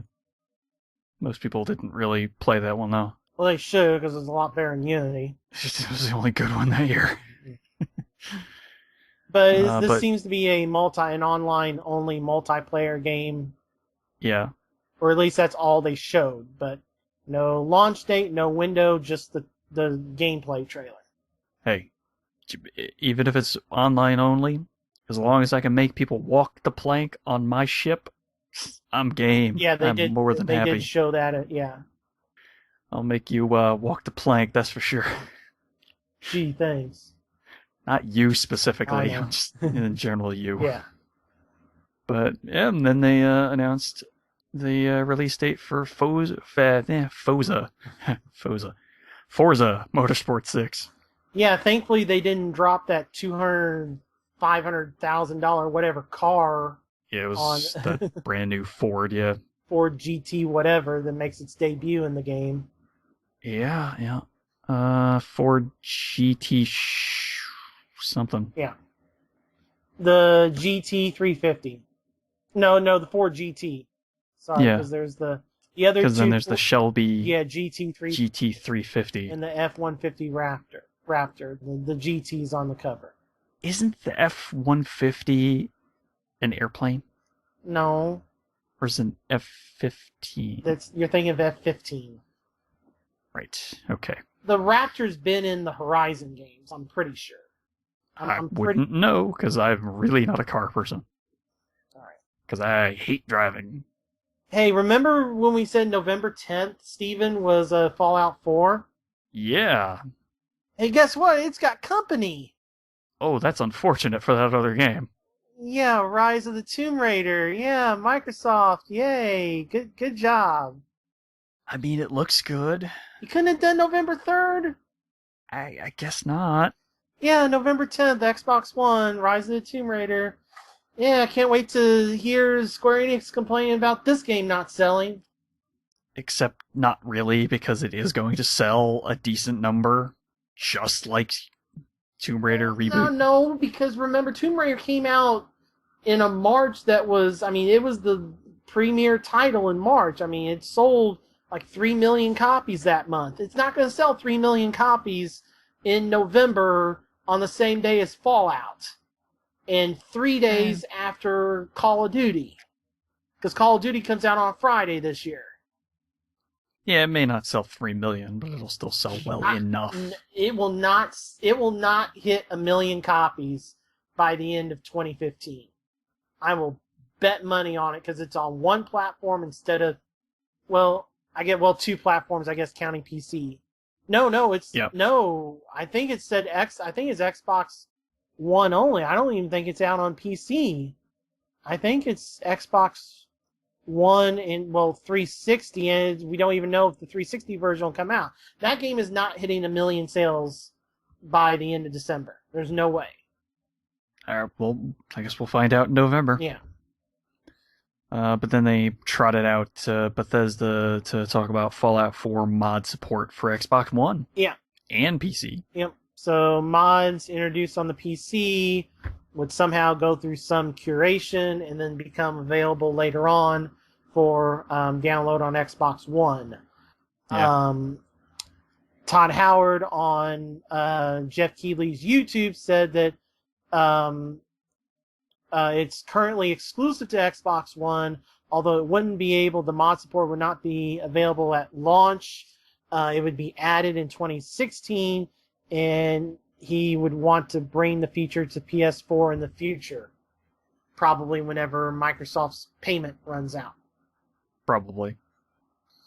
And then we got into Gears time. Yeah, so we're getting another Gears of War. Yep. The first one that they talked about, we're getting 2 new Gears of Wars. So the first one they talked about was the brand new game, Gears 4. Yep, coming out holiday 2016. Suspiciously, it lacks the war part of the Gears of War name for some reason.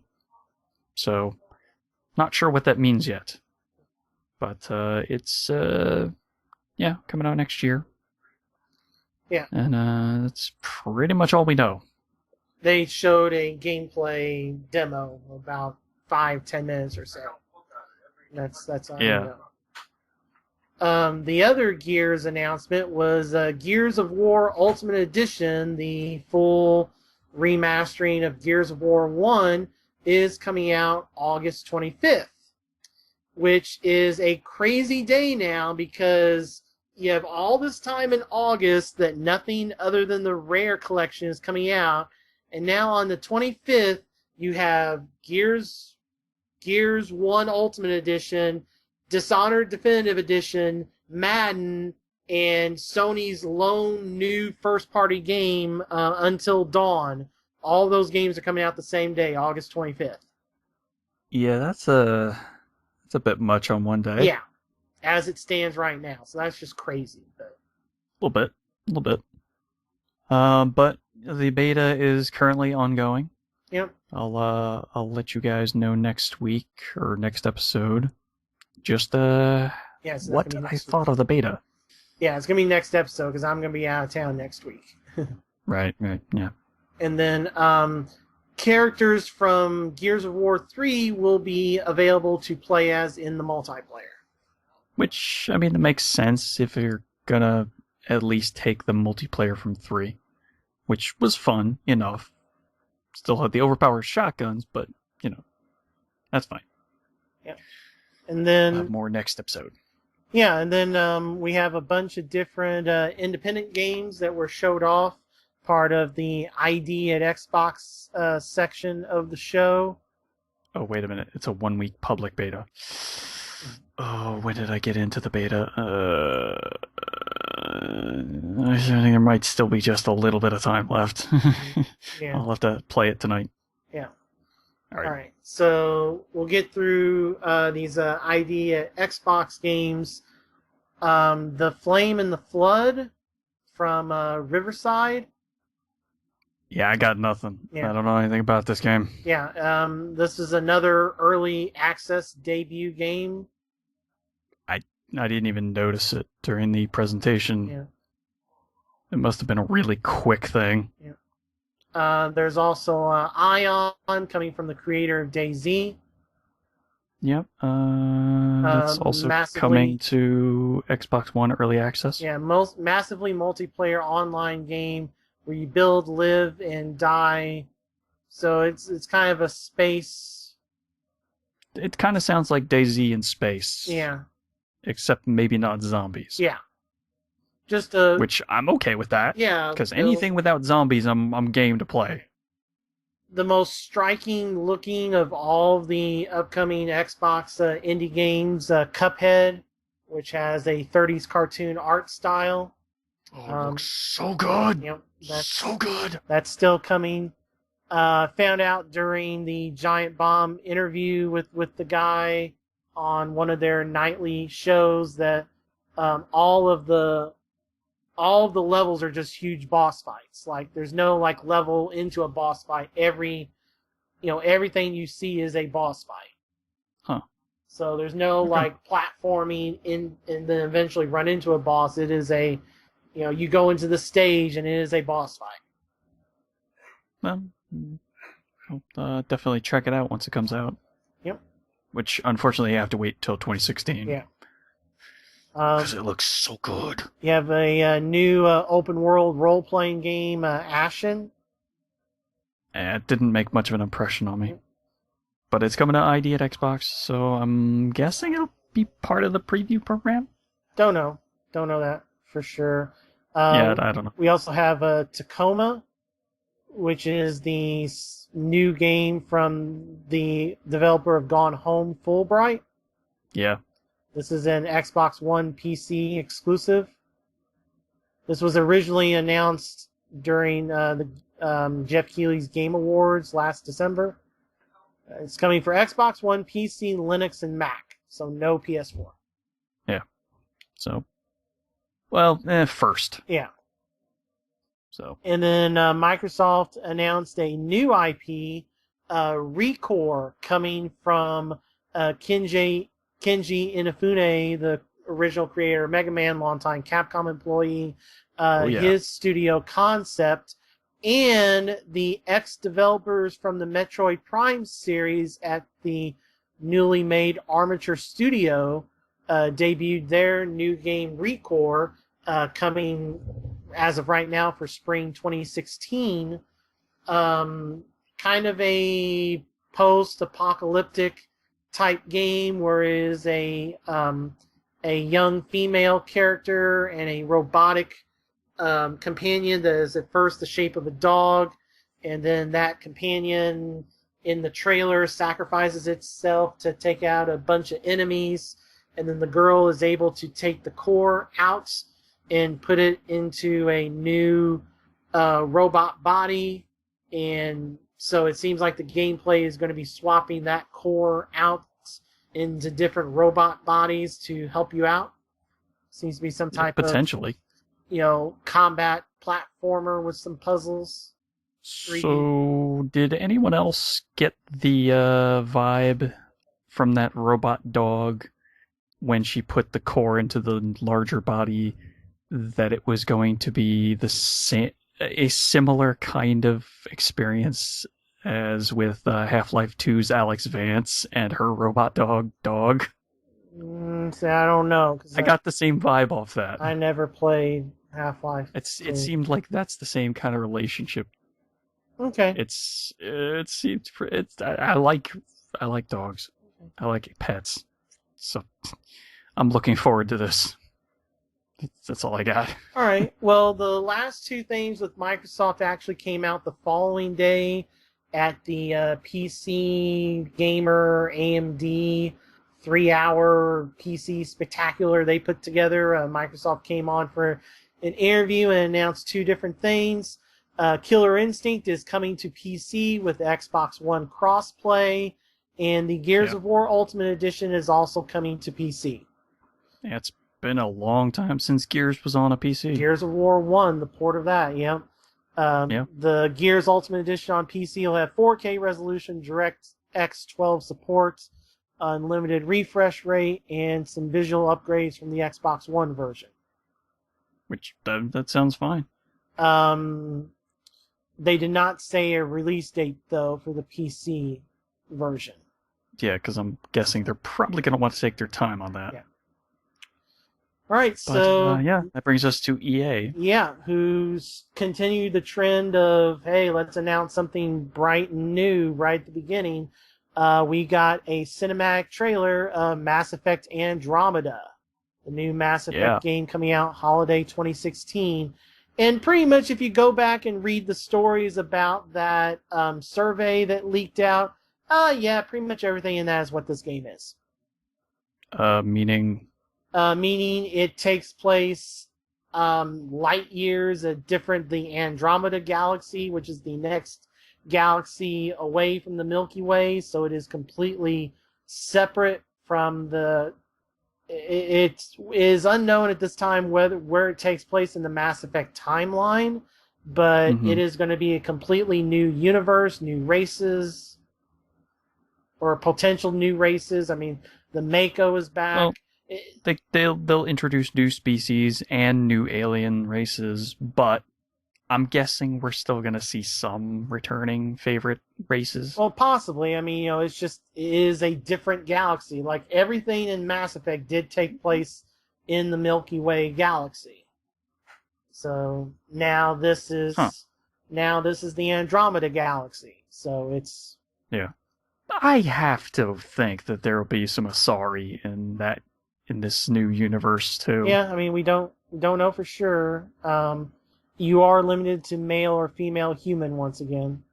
Yeah, so. Well, I mean, that makes sense because they want to get you into the gameplay first. Yeah. Let's just hope it doesn't turn into another Shepard. Well, there's no good transition to this, but EA then announced that they were adding a few things to EA Access free for 1 week for Xbox Live Gold subscribers. Yeah, although that's ended now by the time we record this. They just added Titanfall last week, and by the end of the summer they are adding Dragon Age into the vault.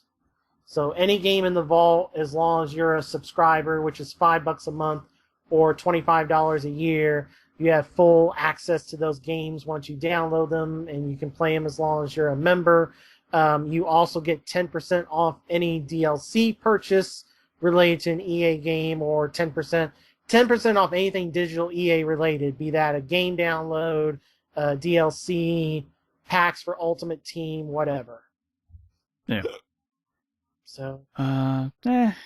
It's getting worth it, but unless you're seriously hardcore into sports games, it's still not quite there. You have Rivals, Plants vs. Zombies, Garden Warfare, Titanfall, and soon Dragon Age that aren't sports. And if you bought them on sale... Battlefield 4. And if you bought all those on sale, you kind of don't need to worry about paying the monthly price. Well, I mean, right, but I mean, you can all... There are people who traded in Dragon Age once it was announced that it was coming to the service. You also get to play any EA game for about... You get to play it a week early for about an 8-hour time frame. Yeah. And that's carries over to the full game. Yeah. That's not that super appealing. Oh. Especially because it's limited to 8 hours. I mean, you get to try a game out, so... I mean, yeah, okay, sure. Trying the game, yes. But if you're going to put it on your service, let me play the whole thing. Well, you can't do that, because then people wouldn't buy... If you could play the entire single-player Battlefield Hardline... Well, then don't limit me to 8 hours. Limit me to something less than that. This makes way more sense. Well, on Dragon Age, I mean, they limited you to 8 hours. I mean, that was plenty of time to get a taste of Dragon Age. Yeah, but 8 hours is definitely a lot of time to go through stuff that's single-player only. Well, I mean, it's not an RPG. Well, right. I mean, it depends on the game. Like, they only let you play, 2 chapters on Battlefield, and then otherwise the rest of your time was in the multiplayer. So, I mean, they're smart enough to work around that, but I think it's a great deal. I mean, granted, you have to be if you don't like sports, it's a little rough right now, but it is getting better for non-sports people as EA's catalog fills with more non-sports games. Well, what they need to do is go back to their old stuff.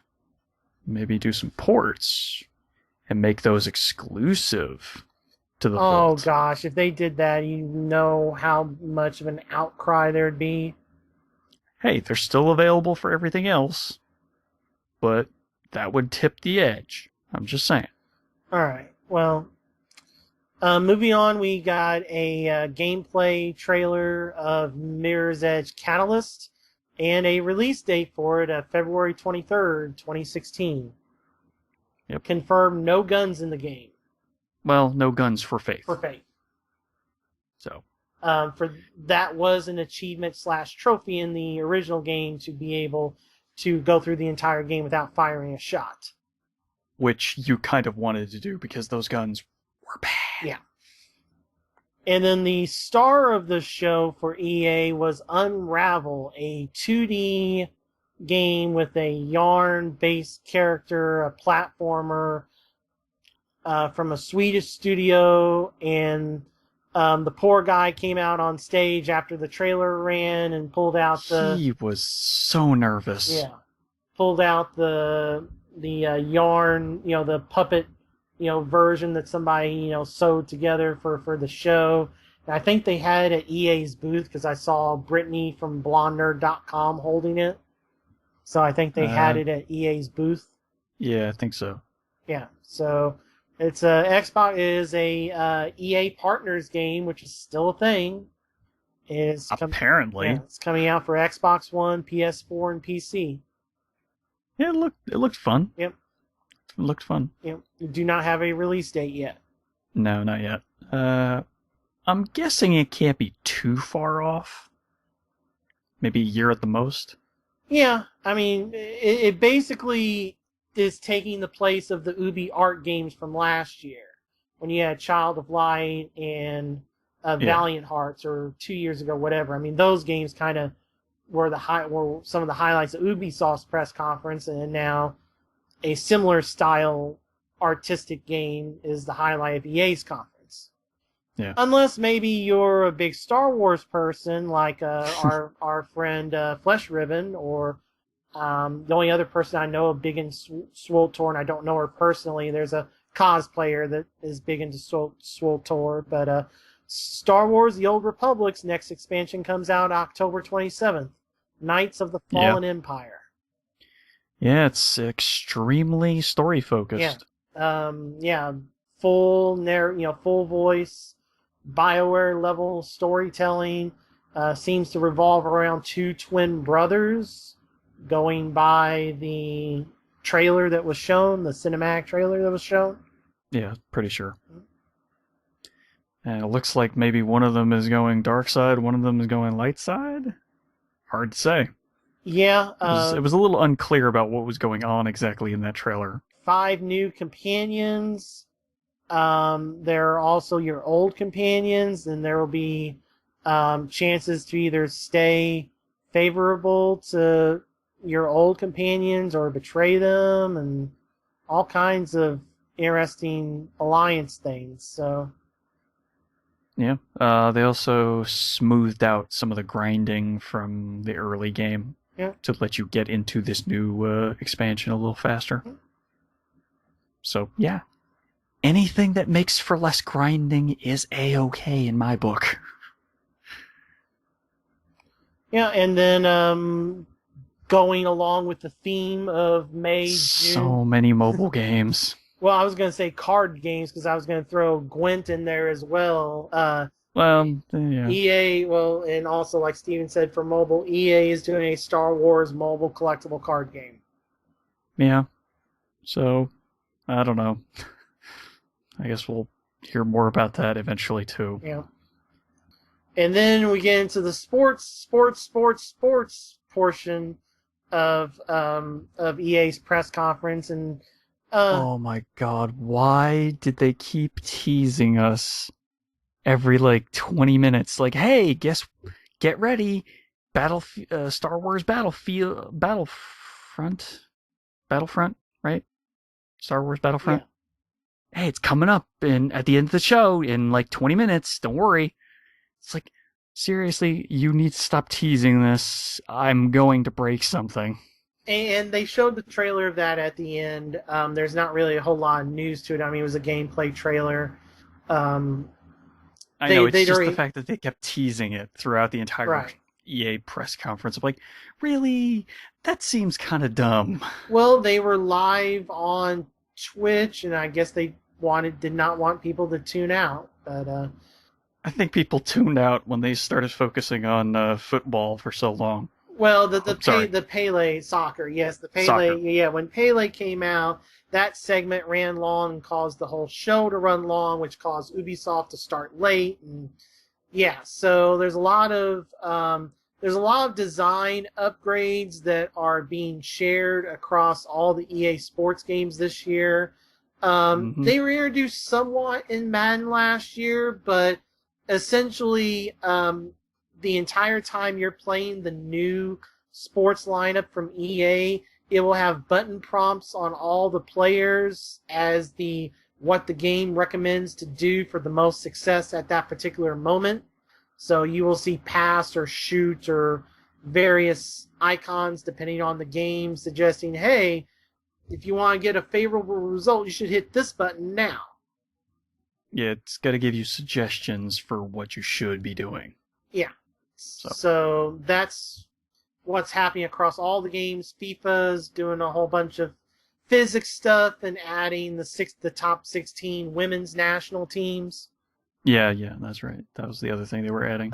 EA is upgrading the passing game, kind of the battle between the cornerback and the wide receivers. The receivers having different catching styles, the defensive backs having different levels of hits or swipes to knock the ball either away or out of the hands of the receiver. There's also a fantasy football inspired draft mode similar to Ultimate Team, so it kind of seems like they're splitting Ultimate Team into two things. You'll have your regular Ultimate Team mode where you build from a pack of players or from packs that you buy or earn. Or if you don't want to do that mode, because that mode can get... It's basically the version... It's basically like... I would compare it to Hearthstone Draft. So you would join in a group of others, and it will show... You'll have so many draft picks, like it'll show, like, okay, pick one of these 3 players, and there'll be different positions. And then you'll go to the next round and be like, okay, here's 3 different players, pick one of them. Then here's 3 more, and so on and so on. And then I think it fills out the rest with, like, just regular players. But you're basically picking which superstars you want. So it's kind of a cross between Hearthstone's Draft and the old All-Pro Football 2K8. Reminds me a lot of that. So, okay, that concerns me the most because that's the one EA Sports game I get. Rory McIlroy Golf's coming out next month. Early reviews of that game and people analyzing that game. Yeah, this is going to kind of be the introductory off year because there's only like 8 courses in the entire real life courses in the game. Not counting your fantasy ones like Battlefield and all that jazz. Yeah. So, yeah, and then there's not that many real-life golfers either. So, everybody's kind of wondering, are they going to add a crap ton of courses and golfers as DLC? Don't know. NBA Live 16 is going to try to compete with NBA 2K. And if you know basketball, this presentation was really funny. Especially the part where they're like, well, now you'll hold the shot button and release it at the top of your jump. And it's going to be different motion depending on what player you're shooting with. And it's like, really, guys? This has been a feature of every basketball game since, holding the button and releasing it at the top of the jump. That's been a thing since Double Dribble. And the holding and shooting and everybody's motion being different, yeah, that's been a thing since NBA 2K on the Dreamcast. So, yeah, good job, EA. Golf clap. You're now getting to be competent to PS2 level basketball games. Good job. Hey, maybe next year they'll actually put together a game that is, on the quality level that it should be. They also took a direct shot at NBA 2K because they had their community manager, was it Hoop God or... Da Hoop God. Yeah, Da Hoop God come out on stage, and supposedly they had the app for Game Face running in real time. They took his picture, and instantaneously it appeared on the screen in the background. And yeah, this is you're totally not going to get the deformative faces that were famously happening with NBA 2K's mode last year. And yeah, that was all done in real time, and we should totally believe that. The early word is it does work pretty well. Yeah, well, we'll see. It works a hell of a lot better than their face scanning thing in 2K15. Well, that's what they claim, but we'll see in a real life environment. Although that's what some of the news outlets are claiming. Yeah, I mean the developer, like Owen Good, like from Polygon, was making the same critiques I am, and the NBA Live people are like, "Come down and try it. Come down and try it." So that's what I'm saying. Yeah, we'll see. Rounding out the sports-ish parts, Need for Speed reboots from Ghost Games is hitting November 3rd for PS4, Xbox One, and PC, and it is FMV as FMV. Oh yeah.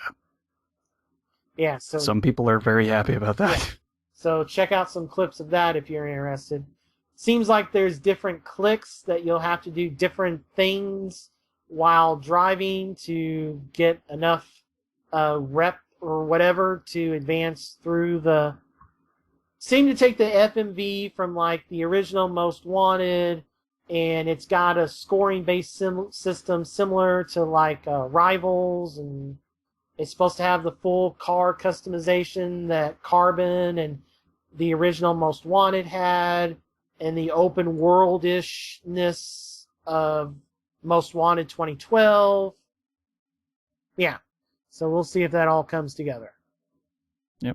And the final new announcement from EA. Not new, because we knew there was a new Plants vs. Zombies coming. It was only barely new that it was a Garden Warfare 2. Yeah. So yeah, Garden Warfare 2 next spring. But we learned that it's going to be set in Zomburbia, the zombie town now or something. Yeah. So apparently the zombies are not as mindless as we once thought, and they're making like a society or something? Yeah, I guess. I don't understand what's going on there. But anyway. Oh, then that takes us over to Ubisoft. Yeah, and the one thing the super awkward show. Yeah, the one thing I cared about from this thing, because I fell asleep during this, the one thing I cared about was right at the beginning, we're getting a new South Park. Yeah. And it's superheroes this time. Yep. South Park. The Fractured But Whole. They are just... they're just masters of just different enough wordplay. Yeah. I mean, seriously. This game is being developed this time by Ubisoft San Francisco, and not oh gosh darn, brain fart. Well, I know they were working with THQ well, last no, time. that's publisher. Gosh darn. Oh, yeah, I know who you're talking about now. I'm trying to think of the name. They did Fallout New Vegas, didn't they? Yes. Oh god, I forgot their name. Why did I forget their name? Oh, I'm completely blanking on the name of Obsidian. that studio. Yeah, there it is. Yeah. Yep. Don't know why I forgot that name. No Obsidian this time, but it's Ubisoft San Francisco, in correlation with Matt Stone and Trey Parker. Yeah. And maybe it'll come out a little faster this time. And I guess you're playing as the same new kid from the first game and the powers of his butthole. Follow up to it's a direct sequel to Stick of Truth that further explores the origins of the new kid and the powers of his butthole. Parker and Stone promise to explore the depths of buttholes. I mean, sure, why not? Yeah. It's okay.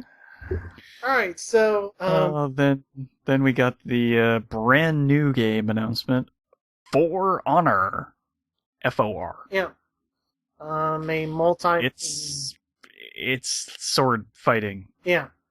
In a kind of like rhythm-based kind of style. Yeah, seeming to be a multiplayer-only game.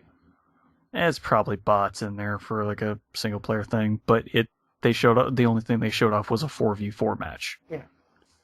It'll contain sword fighters from various different eras of time, like Vikings, Knights of the Crusade, or samurai. So, maybe, I don't know. It looked kind of generic. Yeah. Then they showed off their city building game, Anno 2205. In space. It's city building in space. So, yeah. If you wanted something that was a little more SimCity-ish than the SimCity reboot, this might be your game. And then they announced expansions for 2 of their games from last year. The Crew Wild Run, that expansion coming out in November. And then Trials Fusion Awesome Level Max. Oh, Trials Fusion Awesome Level Max! That comes out in a couple weeks. It lets you ride a fire-breathing unicorn. Being ridden by a gunslinging cat. They know exactly how to be just completely over the top. You mean like having some type of hidden thing from Trials Evolution that leads to 5 keys that have to be delivered by the descendants of the current holders in 2115 to some box hidden outside the Eiffel Tower or some junk? Yeah, that's about them weird level. Yeah. Yeah. because that's one of the things that Trials Evolution had hidden in it. Yeah. So that's a weird thing. Mm-hmm. I mean, yeah, it's weird enough that the crew is getting an expansion, because how bad was that game? Yeah. Well, something else coming out in November, Trackmania Turbo. Yeah. A current gen platform version of Trackmania with brand new track. Well, procedurally generated ones as well. I'm not a brand new area and track tile sets. Sorry, because they always release a brand new stadium area like environment that you can build in each time. So it looks like it's tropical-ish for this one. Okay. Well, PS4, Xbox One, and PC once again. Yep, sometime this November. All right, then Just Dance 2016, coming out in October. And they spent way more time than that game deserved. They are dropping the cameras for, they're dropping the cameras for the current gen versions. Yeah, so, for last gen versions, they will still support the cameras. Yeah. The 360 version will still require Kinect. Yeah. And the PS3 version will support Move controllers. Don't know if it requires it, but I'm gonna think no, because not everybody has Move controllers. But PS4, Wii U, Xbox One, all will require smartphones. And moving on. And there's Just also games people actually care about. the Wii version will outsell all of them, and they're still making a Wii version. Yeah, probably. Anyway, Yeah. Rainbow Six Siege will be coming out with a beta on September 24th. The game launches October 13th. Yep. They introduced at the conference the Terrorist Hunt co-op mode, which is the closest thing this game has to a single player, as it introduced Angela Bassett as the new leader of Rainbow, as she does all the mission briefings. Yes, she'll be playing the character of Six. Yeah. So apparently that's just the team name, which I didn't know. Yeah. I thought it was because there were 6 people, but I guess not. So we also, after that, got a release date for The Division. Supposedly is March 8th. Yeah, that's it looks interesting. It's way more loot focused than I originally thought. Yeah, they showed off the PvP zone, the dark zone, a contaminated area in the heart of Manhattan. They showed a video, and then at the very end, once the rescue chopper was called in, one player went Kane and Lynch style and betrayed everyone else and killed them to take their loot. Yeah. Seems interesting. Yep. But we'll hear more about that eventually later on this year, though. And the second new retail, the new retail game that Ubisoft announced, and this one to close their show, Ghost Recon Wildlands. So think Far Cry mixed with a bit of Just Cause in South America, and just crazy action that really doesn't fit with Ghost Recon, but it seems interesting. yeah. It's definitely interesting, that's for sure. Yeah. The gameplay seems to be built on whether you want to take your targets out from long range, ambush style, or stealth. It seemed pretty good. Yep. Set in modern day. We'll hear more. Yep. Set in modern day South America, being done by Ubisoft Paris. Fully open world. So. Yeah. And that's all from Ubi. Yeah. And their awkward selves. Mm-hmm. God, those stupid in-game chatter RP thing that they keep doing every time for games. It's so bad. that role playing that they constantly do when they announce new multiplayer games. The one for the Division this year, those are just painful to listen to at times. It's just so fake. When are they going to stop doing that? I don't know. Alright, well, then we, of course, go over to Sony for the final thing that happened that day. Yeah, and then they did before the conference even started, they did a stealth release of their media player to play all the old formats the PS3 used to play. Yeah. Which I wonder why they did a stealth announcement for that. Well, they had promised, because this is also the whatchamacallit, what's that DNP or whatever format, that they promised to I don't know. FDLA or... Oh, FLAC? Or, dang, I don't remember now Are you talking about the lossless format? Yeah, they were doing That's FLAC. Okay. FOK. I thought it was FLAC. LAC. Might be. I don't know the exact spelling of it. Yeah. But they had promised to fix that, so... Okay. Anyway, Yeah. on to the actual stuff that they announced at the show per Rupper. Yeah, so Last Guardian is still in development. And, to prove that it still exists as a game, they trotted it out onto the stage. Yep. So we got a gameplay demo of The Last Guardian. And it was playable on the show floor as well. It was part of the sequence before that, and then that same sequence. Okay. That's what Alex Navarro said. So probably like a 10-minute sequence then. Yeah. Ish. Yeah, so that's what started the show. Yeah. That was a stunning thing to start with.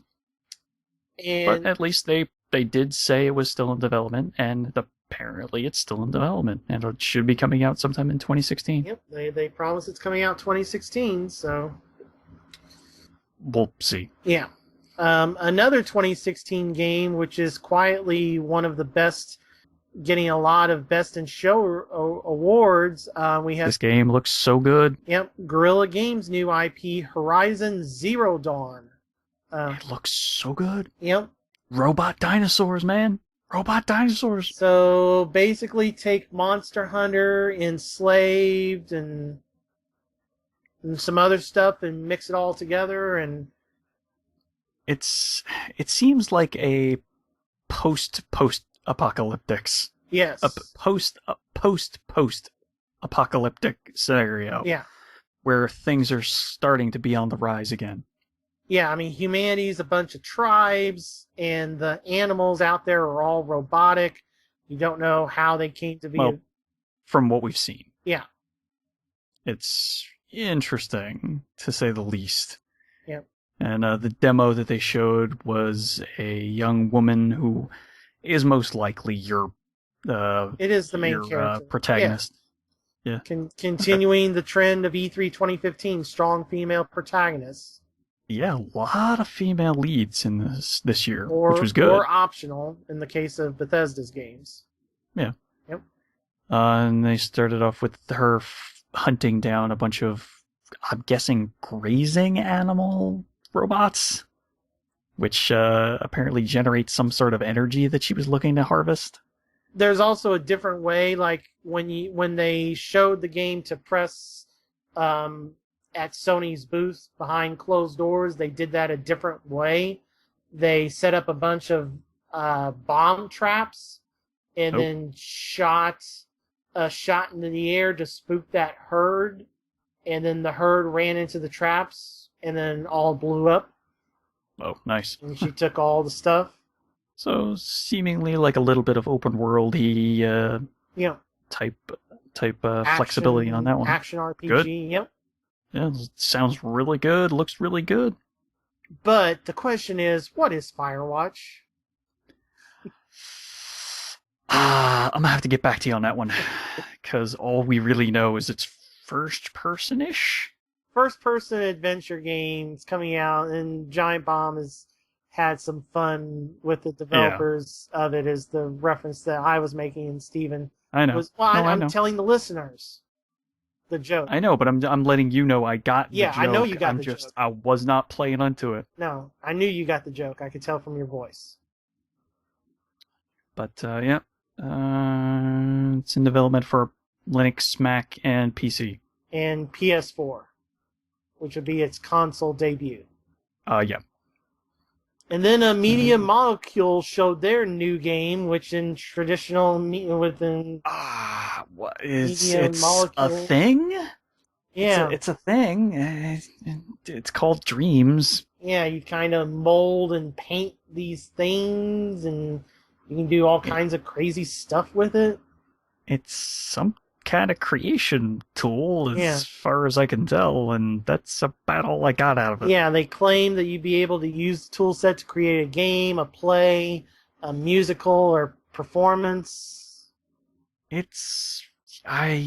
don't know. Yeah. Could be something. I don't know. Well, something we do understand, Street Fighter V showed off its next two announced characters. Returning character Birdie from the original Street Fighter and the Final Fight series, and also Cammy. They also announced a July beta available if you pre-order the game. Yeah. Oh, Birdie was also in the Alpha series. Yeah, and they also announced a new stage, some London stage. Yeah. Well, they're both from London, so that makes sense. Right, I know. And just that was the other one thing that they announced for that. Supposedly, the game is once again golden words of the spring 2016. Yeah, yeah. That, however, might be pushed. We don't know. Yeah. And then they announced World of Final Fantasy, which seemed to be a traditional turn-based Final Fantasy where the characters could transform from Final Fantasy DS chibi style into like PSP young teenager, Kingdom Hearts style. Yeah. And there were other characters that you could summon from the Final Fantasy universe. They showed a Cloud. I got a very weird, like, Pokemon-esque vibe from that. Yeah, kind of like a Pokemon, yeah. Like, that's what you're going to be doing. You're going to be collecting the monsters from various Final Fantasies and using them to battle or something. Yeah, you could ride some of them. And that is total conjecture. I do not know what the hell that game is. Yeah. It's coming. But that's just what it seemed like. It's coming for PS4 and Vita in 2016. Yeah. And then the second of the Japanese game Sacred Cow list was announced. The Final Fantasy VII Remake had a trailer shown. And I'll tell you right now, if they do not remake that Materia system, don't care. Yeah, we do not know any specific details. They just showed a 2-minute cinematic trailer. The game is being remade. It will debut on PS4. They will announce more about it this winter. Indeed. And then, shock of shocks, apparently PlayStation is the new home of Call of Duty map exclusivity for 1 month ahead of time. This had been heavily rumored beforehand. This was something that people were starting to be like, wait a minute, why are we being shown this game on PS4? I don't know why this is still a thing. It's still one of the... It's 1 month. That's nothing. Yeah, but look at every month the NPDs. Call of Duty is the one multi-platform game that sells better on Xbox. And I have a feeling it's going to continue to do that. I don't know, we'll see. All right. And the multiplayer beta might be exclusive, or it kicks off early for PS4, maybe exclusive to PS4. I don't think it's exclusive. Maybe it'll be early. It won't be exclusive. All right. And then This is the most insane thing that I've ever heard come out of someone's mouth on an E3 stage. So the third Sacred Cow of the Japanese game trilogy Sacred Cow list, Sony used stage time to announce the start of the Shenmue 3 Kickstarter, which they are supporting now that it is past its funding goal, which only took about 9 hours for $2 million. And that was with Kickstarter being overloaded for part of that time from the server demand. Yeah, because everybody went like, go now! During the press conference, they crashed the whole thing. Yeah. Which is just insane. Does everyone not remember the original Shenmue was a QuickTime event game? For the most, it was essentially Asura's Wrath. Yeah, but I mean, there's a lot of people that are younger than you, younger than I, and their first taste of story-based games were Shenmue and Final Fantasy VII. Look at the time. Did you watch the video I sent you of the game trailers, guys? Yeah. Yeah, you did. Yeah. That was nuts. They were going so insanely crazy for these games. But they're in their mid to late 20s. So, whereas... Which I'm close, but not quite. And I'm way past that. I'm the age of the giant bomb crew. So, I have a connection with Final Fantasy VII, because Final Fantasy VII is what kept me in video games. I played the hell out of it. I got to the point where I was about to go kill Sephiroth, but then I was like, let's go do these ultimate weapons first. Oh, wait, they're really hard. I'll put this game down. No, I didn't do the ultimate weapon stuff. I mean, I beat the game. I did grind. I'm a completionist. You should know this by now. I know, but I did grind the damn... At which point, then I had to stop playing it. Damn golden chocobos for Knights of the effing Round. Oh, God, yeah, it was so freaking long. Like I said, they need to remake that stupid materia system so badly. But going back to Shenmue, he has come out since then trying, he came out that yes, Sony is going to back them up with this, but they were using the Kickstarter to judge interest a la Bloodstain, a la Veronica Mars movie, etc., etc. And now Yu Suzuki is out there now on Reddit and Twitter and things saying that they need $10 million through the Kickstarter to make Shenmue 3 the full open world experience that he wants. Well, I have a feeling they'll get that. Yeah, we'll see. Also, the cricket in your background, I think, disagrees, but yeah, whatever. I didn't even hear the cricket. I heard him. All right. He's just noisy enough. That's fine, though. Oh, I know it's hot. It's hot down there. I heard that. All right. All right, so... there he is. Yeah, all right, so... The cricket is the new star. All right, so after that's my thoughts on Shenmue 3 at this point. I didn't have... Maybe my thoughts will change, and maybe they'll make a game that's really awesome. I didn't have a Dreamcast. I didn't play Shenmue 1. I had Shenmue 2 for original Xbox for a long time, but I never played it, so... Yeah. I don't know. I played the original. Man, we were looking for some sailors for a long time. Yes, I've seen the clips on XPlay. That's my experience. Man, driving that forklift was a little mind-numbing. So yeah, I remember that game. I know what that game is.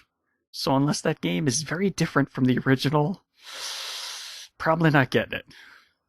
All right, some things that came out after the press conference. Supposedly, Atlas is claiming Persona 5 is going to come out in 2015 for North America. I say BS, but that's what they're claiming. Yeah, we'll see. Well, considering it still takes Bandai Namco several months to fully translate the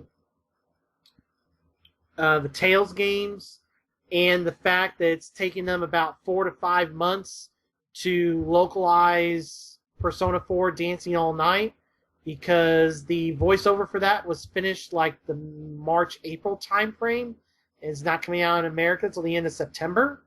Yeah, I don't know how fast Atlas is going to be able to translate it. Well, I mean, it's taking them May, June, July, August. It's taking them 4 to 5 months to localize Persona 4 Dancing All Night, and would have to imagine that this would take longer. And plus, well, it depends on how much of their team they have on it. well, plus, why would Sega be stupid enough to put that game out within a month? Because if it came out, it would be a November, December release. Why would you put that game out within a month of Fallout? You're just asking to... Because it looks nothing like Fallout. Yeah, but... You keep trying to compare the two. I know they're still RPGs at heart. They're still RPGs. They are not really that comparable, though.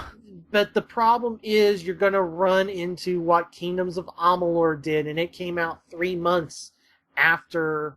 it came out 3 months after Skyrim. Now, those were more direct comparison games, but I think it's still a similar thing. RPG player, you said it yourself. You're going to get Fallout, and that's the only game you're going to play. Look what happened with Dragon Age. It was the only game I played for a month. Witcher was... I was being a little bit over dramatic. Okay, I'm of course going to keep playing Destiny, and I'm going to keep playing maybe Black Ops 3 if I get it. But the thing is, a lot of times with RPGs, you're going to get that one RPG, and that's going to be the game you play. You don't have time to play 2 RPGs at the same time, regardless if one's Western and one's Japanese. Oh, yeah. If they were smart, they would avoid this cluster bleep that is got to get it out before the end of March of 2016. Put it out April, May 2016, just like Witcher did, and boom, watch the sales roll in because it won't have any direct RPG competition. Yeah. I'm calling it right now. April... No, you're right. They should do that. I'm not saying you're wrong. Yeah. Because you're right. You're right. But they're not super comparable. But yes, Fallout will eat into the sales of many other games. Because if you're someone like Greg Miller that swears, if, Fallout 4, Persona comes out the same time as Fallout 4, he's probably going to play Fallout 4 on streams and stuff before Persona. Now, me, I'm kind of the direct opposite because I don't have I don't have the loyalty to Fallout. So me, I will play Persona before I play Fallout, but I'm a vast, vast minority. Fallout 3 was a really good game. I know. I played it for a very long time. I know you did, and I played it a bit. I'm not saying it's not bad. It's just I didn't get into it hook, line, and sinker like most people did, so I do not have the loyalty to that game series, or at least the Bethesda version of it that others do. And if both those games come out at the same time, I'm all in Persona, but I am a vast minority, and if Sega was smart, they put that game out April, May 2016. You can still make 2015 for Japan, sell your 5 million copies in Japan, and then sell another 4 million in the early summer 2016 in the West, and just make bank. And I'm on board with your idea. But this is Sega, and they're not exactly smart. Yeah, they're not super good at their business at the moment. All right, so we're also getting... Sony is also going to be releasing a PlayStation 20th anniversary branded controller and headset combo, which is the same style and color that they released in the PlayStation 20th anniversary console. Yeah, so, it's nice that you'll be able to get those branded, the controller and the headset. The headset wasn't part of that, but the controller was, so it's nice that those are going to be available separately. They're going to be the standard cost for those, which is $65 for the controller and $100 for the headset. So those are coming out sometime in the fall. That headset better be the most amazing headset ever created. It's their gold headset. It's the same headset they're selling for $100 now. It's just gray. It better be a really good headset though, for $100. It's a pretty good headset. Why do you think $100 is super expensive? Have you ever seen a pair of Astros? Astros run $200 to $300. Yeah. It's not like I'll pay that though. Well, okay, I'm just saying that they are the best headset you can buy at that price point. Like, I steer people all the time. Now, obviously, it's only for people on the Sony side. If you're on the Xbox Yeah. side, no, it's not going to work. But on the Sony Well, side, that is the Not best. yet. Not until they release the newer controller with the 35mm jack, a 3.5mm jack. It still doesn't matter because the gold headset requires Bluetooth. Oh, You have to hook in. Yes, there's a little Bluetooth adapter. Yeah. okay. Now, there is the silver wired one that I guess would work on the new Xbox controller. Although, no. Anything with a standard Well, 3.5mm No, jack that's would not work. right because it's still powered by the console because there's a USB for it too. Yeah, so that's not, yeah. Anything that runs with just a standard 3.5mm will work with the new controller. Right, but I understand that, but what I'm saying is I think that silver one still has a cord that USBs into the PlayStation Okay. for the surround sound. So I still think that's not going to work. So All right. Yeah. Well, So if you're on the Sony side that's of fine. things, the Sony headsets are the best ones to buy because the Turtle Beaches at that price point are not as good. You have to get into the $150, $200 range to get a good wireless Turtle Beach, at least 130. I think the fully wireless Turtle Beaches are 130 for the PlayStation side of things. And yeah, just get the Sony ones, they're cheaper. And the Sony ones have more stuff. Like they have an app that gives you specific things. all right. So there's that. Yeah. Also, it was a stealth announcement on Twitter. Beyond Two Souls and Heavy Rain are coming to PS4. Which is not the biggest surprise No. because remakes. And then in an interview with IGN, Shuhei Yoshida confirmed that Sony was not making AAA Vita games anymore. Which wasn't really all that shocking. So, yeah. But it's just something that was confirmed. Yeah. Oh, then we get to Nintendo.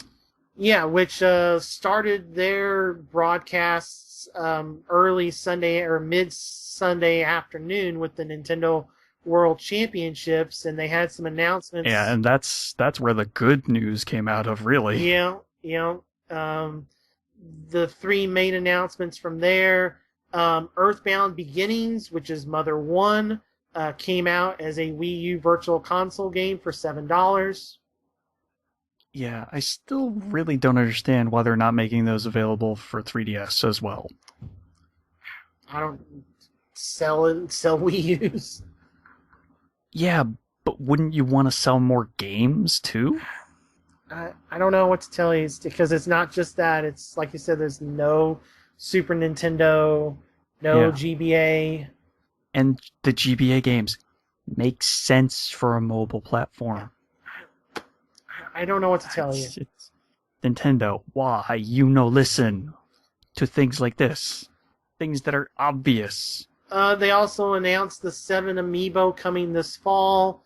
Rob, from the Smash line, Rob, Duck Hunt, Mr. Game & Watch, Falco, and then the 3 Mii fighters, Brawler, Sword Fighter, Gunner. So those 7 are coming out this fall. Me smells the Mii Fighter Amiibo being another 3-pack. Possibly. Which also means that the new characters that all came out on that Sunday, Lucas, Roy, and Ryu from Street Fighter will all eventually be Amiibo as well. And those 3 characters launched for Smash early Sunday morning. Yeah. The character Roy and Lucas were either $4 for one version of Smash or $5 for both, or Ryu, which came with his classic stage from Street Fighter 2, he was $6 or $7. Yeah, it was $6 for one platform, $7 for both. And then there was the Dreamland stage, and that's costing like $2 or $3. And then there's also Miiverse stage that was free, and then Hyrule Castle is coming. Yeah, they're really putting out a lot of DLC for their games. Yeah. And then a bunch of Mii Fighter costumes came out as well. Yeah. Then moving on to the actual conference or Nintendo Direct, whatever, on Tuesday, Nintendo and Platinum Games are working together for Star Fox Zero coming out winter holiday 2015. Yeah. Another remake of the first game. Not exactly. That's not exactly what it was. Well, story-wise, it is. Well, it's not a sequel or a remake. It's kind of like a prequel almost, is what they were going for. Well, I don't know, but there's a lot of confusion about it, whether the motion controls would be required or not, and They're not. right, but yeah, I don't know. We need to see this game a bit more, but I mean, it looks like Star Fox. yeah, Whether it turns out well or not, it's a little up in the air because of just how exactly it looks like the controlling the R-Wing. It's not quite as fluid as previous games, but we'll have to wait and see. Fire Emblem Fates is what the new Fire Emblem game will be called in the West. It is coming out 2016 in the West. And that's all the news we really got out of that. Well, they did do a Nintendo Direct for about 30 minutes. They confirmed the same. They confirmed that the story, the same beats are the same. You play through the prologue section, which is 6 chapters long. At the end of the 6th chapter, you make a choice, and that choice determines which storyline that you play through as. They did not get into the details about how it's being sold in Japan, where it's 2 different retail games with a collector's edition that has both, and all these other things. That sounds way more promising. They didn't talk about any of that, but they talked about making the choice, and they showed. That sounds a bit more promising. Like maybe it is only going to be 1 cart. Yeah, but it's still probably going to be the same thing where it locks you into one storyline, and you'll probably have to buy the other one. God, I hope that if they do that, that is ridiculous. If he locks you and you can't have 2 save files. Well, we don't know for sure about how that works in the West. But yeah, that's what I'm saying. I need to know more about this. I'm happy that it's coming in 2016. I will happily get it. Well, I would be grumpy if they make it into 2 separate carts. Well, you just would pick one, but unlike Pokemon, you would pick one and then have access to the other one by paying a discounted download. You wouldn't have to buy. Which is not what you want to hear. Well, we'll see. I'm like, hey, I'm gonna make you buy 2 separate games to play this one game. But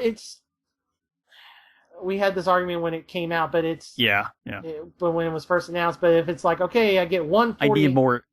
The end result is I need more information. If I get one Fire Emblem 40-hour Fire Emblem campaign for $40, and you're going to sell me another 40-hour campaign for $20, I'm fine with that.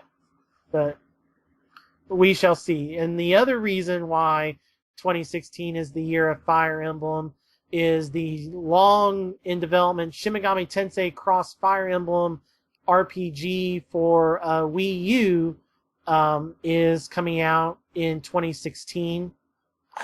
Yep. It's Atlas and Intelligent Systems. Yep.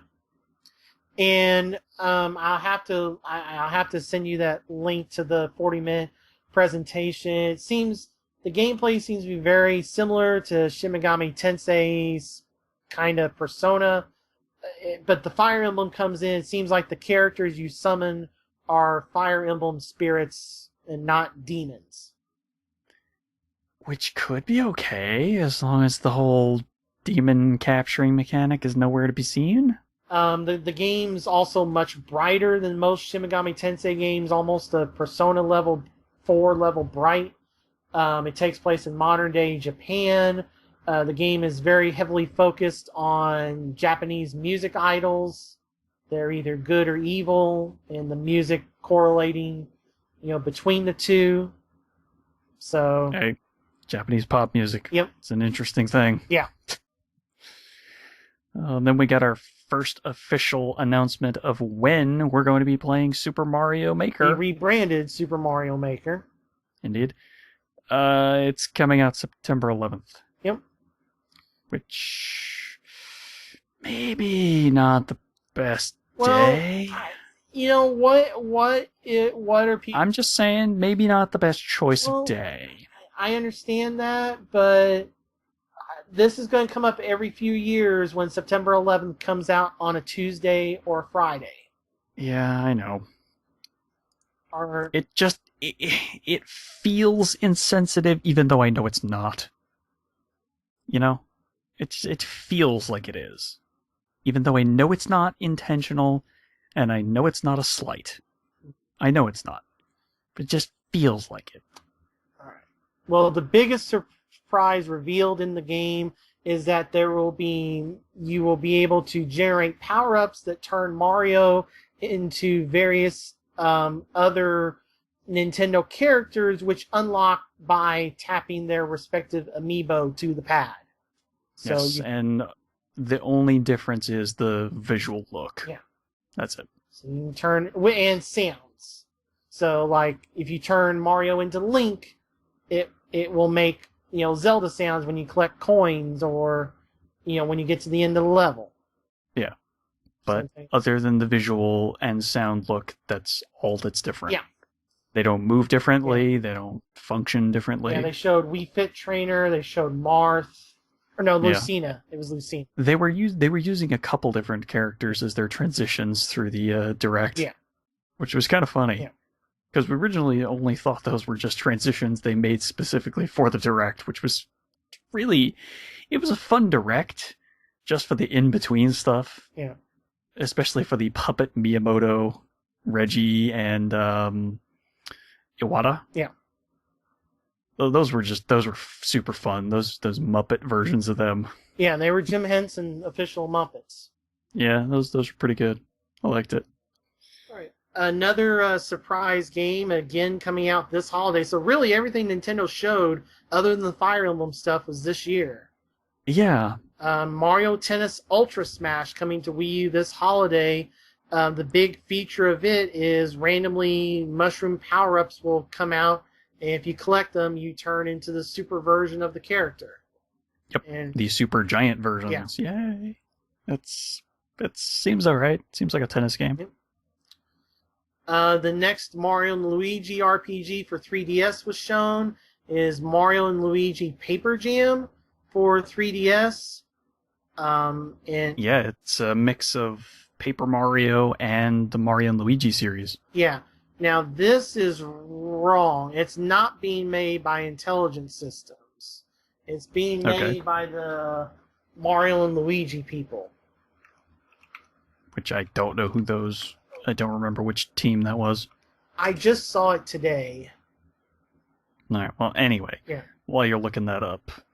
It's going to come out sometime in 2016.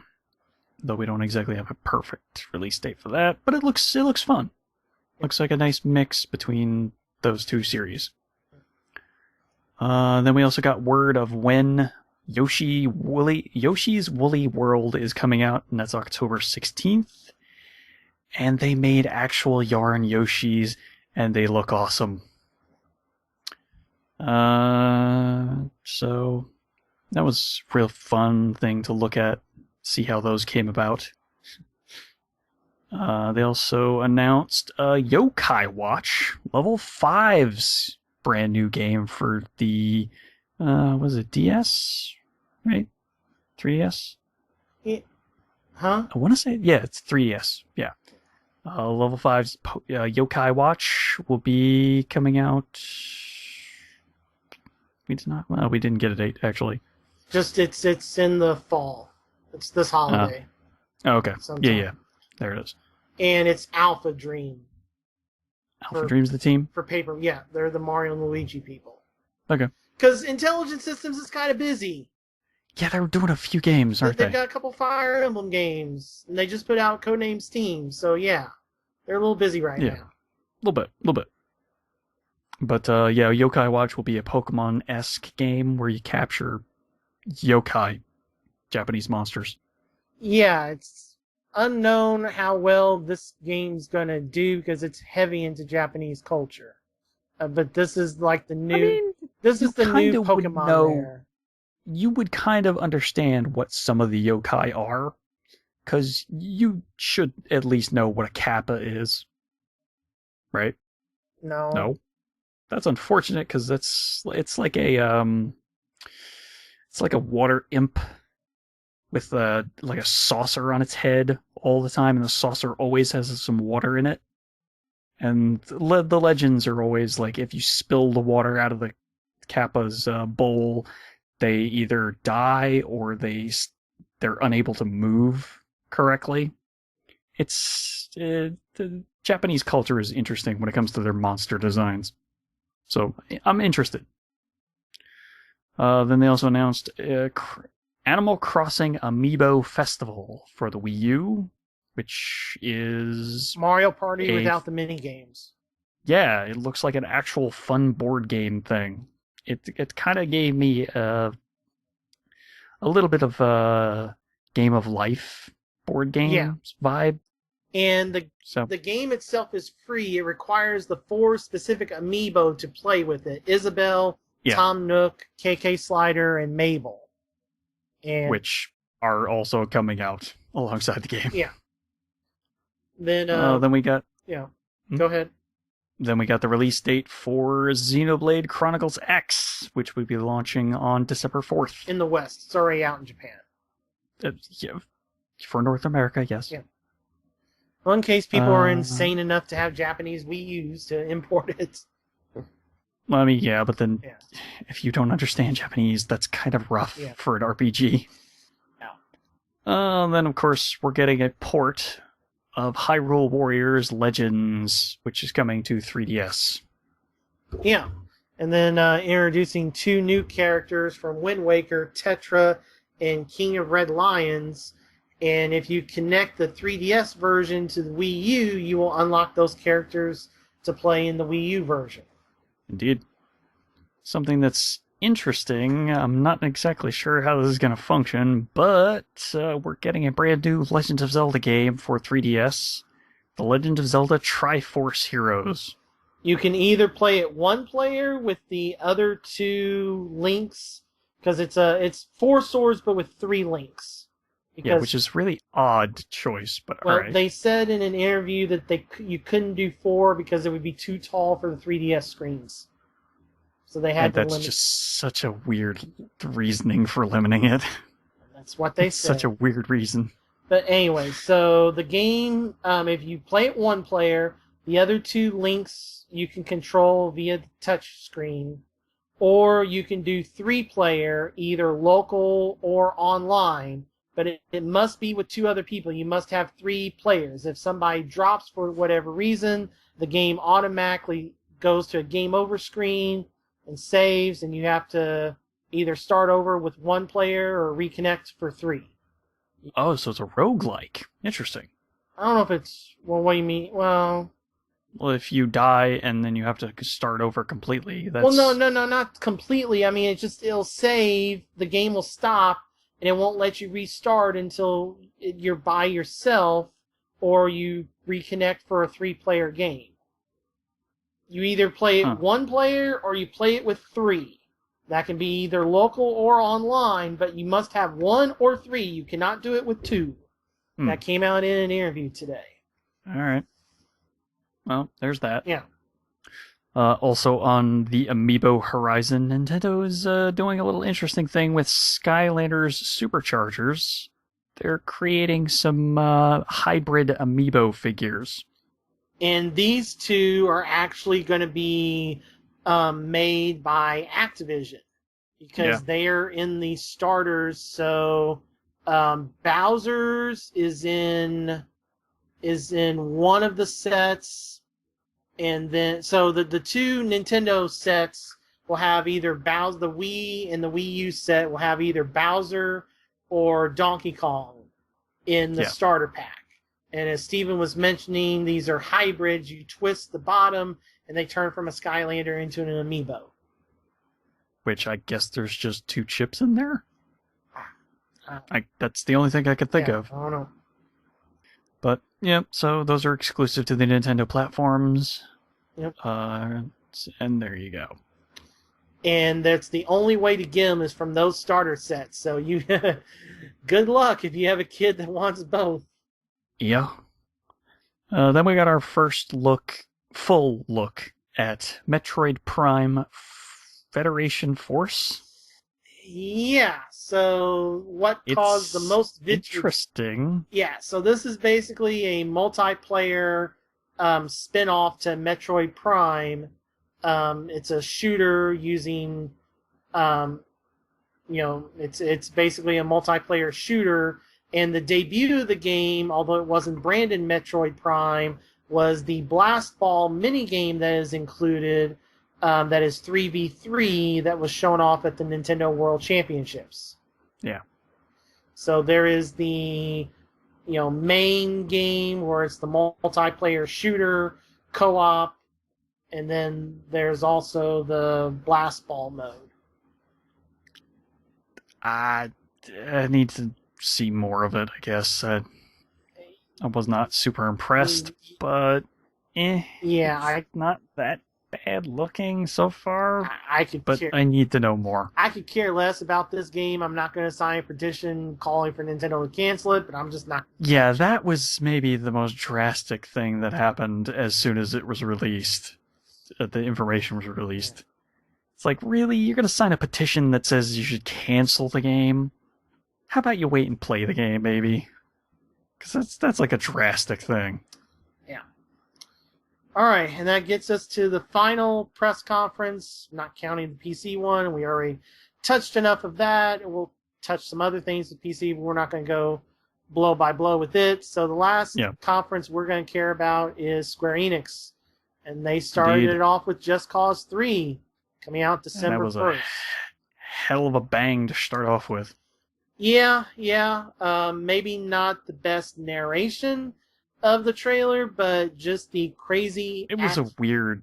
Yeah, it was weird. That was a really weird voiceover trailer for that one. And that's actually all Ubisoft, or Square Enix was. Trailers, which was really odd. Yeah, but it's crazy action. I mean, it's playable. It was playable on the show floor. Still Rico Rodriguez, but just multiple grappling hooks, multiple uses of parachutes, multiple grappling hooks, carom different planes together, just unlimited C4, blow everything up, just crazy. Yeah, if you've seen some of the mods for GTA 5, take those together, mash them up into a ball, and then up the crazy about like 20,000%, and that's Just Cause 3. Yeah. So that seems to be really awesome. On December 1st on PS4, Xbox One, and PC. Yeah, that I was surprised that it was coming out this year. Yeah. As well. Because Avalanche is also doing the Mad Max game coming out September 1st. Yeah. So they must have at least 2 teams. Yeah. All right. So then they announced that there's a new mobile game called Lara Croft Go, which is the next version of their Hitman Go game, which was very popular and highly regarded, that came out last year. So it's basically just turn-based adventuring, from what they were suggesting. So, could be interesting. Don't know. And then the new Hitman game was shown, coming out December 8th with a digital release. And it's really weird because it's going to be all these various assassinations and stuff. It seems to be a reboot of the series for somewhat. And it's a download-only game at first because it will roll out additional missions, hits, and objectives from launch through whenever. So whenever, I guess, all their content is released at that point, I guess. Yeah. But it sounds kind of like they're going for the same idea that Capcom had back when it was releasing Resident Evil Revelations 2, Yeah. except for the full price part. Well, yeah, because Revelations, if you bought the download, was $25 versus $40 for the retail. Yeah. So, yeah. So, they're trying something interesting with that. I don't think it should come out the week after Just Cause, because I know they're different things, but again, you're making people that like action or stealth. I don't know. I just... It's a poor choice of timing, yes. Yeah. I think you start that game in January and it gets a lot more attention. Yeah. But whatever. We saw a gameplay trailer, gameplay/cinematic trailer of Deus Ex Mankind Divided. Yeah, mostly it was some cinematic. Yeah. So we saw that. That is coming in early 2016, supposedly. Yeah. It is a direct sequel to Deus Ex Human Evolution. It is PS4, Xbox One, and PC. They had me at sequel to Human Revolution. Yeah. So I'm all for it. Then they announced some iOS thing for Kingdom Hearts, blah, blah, blah, whatever. It's apparently had already been released in Japan. It's supposed to be another prequel story linking into Kingdom Hearts 3. Like, how many of these do they already have? Like 20? I don't know. Whatever. iOS and Android. Yeah. Speaking of which, the infamous Final Fantasy VII PC ports to PS4 has been delayed. They just announced today it's mid-October when that comes out. Okay. But they announced that same port was also being put on iOS for this summer. Yeah. And other mobile stuff, Square is making a Final Fantasy Portal app promising to be your home for everything Final Fantasy information. Sure, why not? I mean, Halo has one, right? Yeah, I mean, so does a lot of people. But then we got 3 new JRPGs announced. One of the most surprising, once again, Platinum getting work. A new Nier game being done in correlation with Platinum is in development. I really don't remember the first Nier. It was JRPG. You had to beat it 4 times to get the full story. It infamously had a fishing segment you had to complete to advance the story that then joystick editor, gosh darn it, it's the brother. It was it's the two that are brothers. They're at Polygon now. Justin McElroy. McElroy could not beat the fishing segment and then published a review of it, giving the game a 0, trashing the game, and yeah, it's kind of one of the more infamous reviews out there for the last generation. Yeah, I don't know. So, new one of those, I guess. Well, we also have a new Star Ocean coming to the West next year by Tri-Ace. Yeah, that's it's going to be called Star Ocean Integrity and Faithlessness. Yeah. Could they have come up with a longer word? And then finally, the last surprise announcement, Square Enix is creating a new JRPG studio, and its first game is... They didn't show anything about it. They just gave it a project name, Project Setsuna. Yeah, and so slideshow. I mean, art looks pretty. Yeah. But the key words to live by first, something like a press conference, show, do not tell. Those are words to live by for almost every visual medium.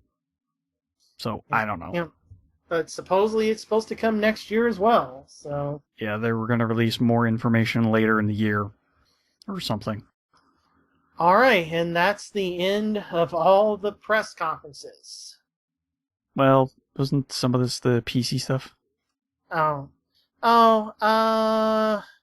guess we can do the next 2 things, because those are PC, sure. So...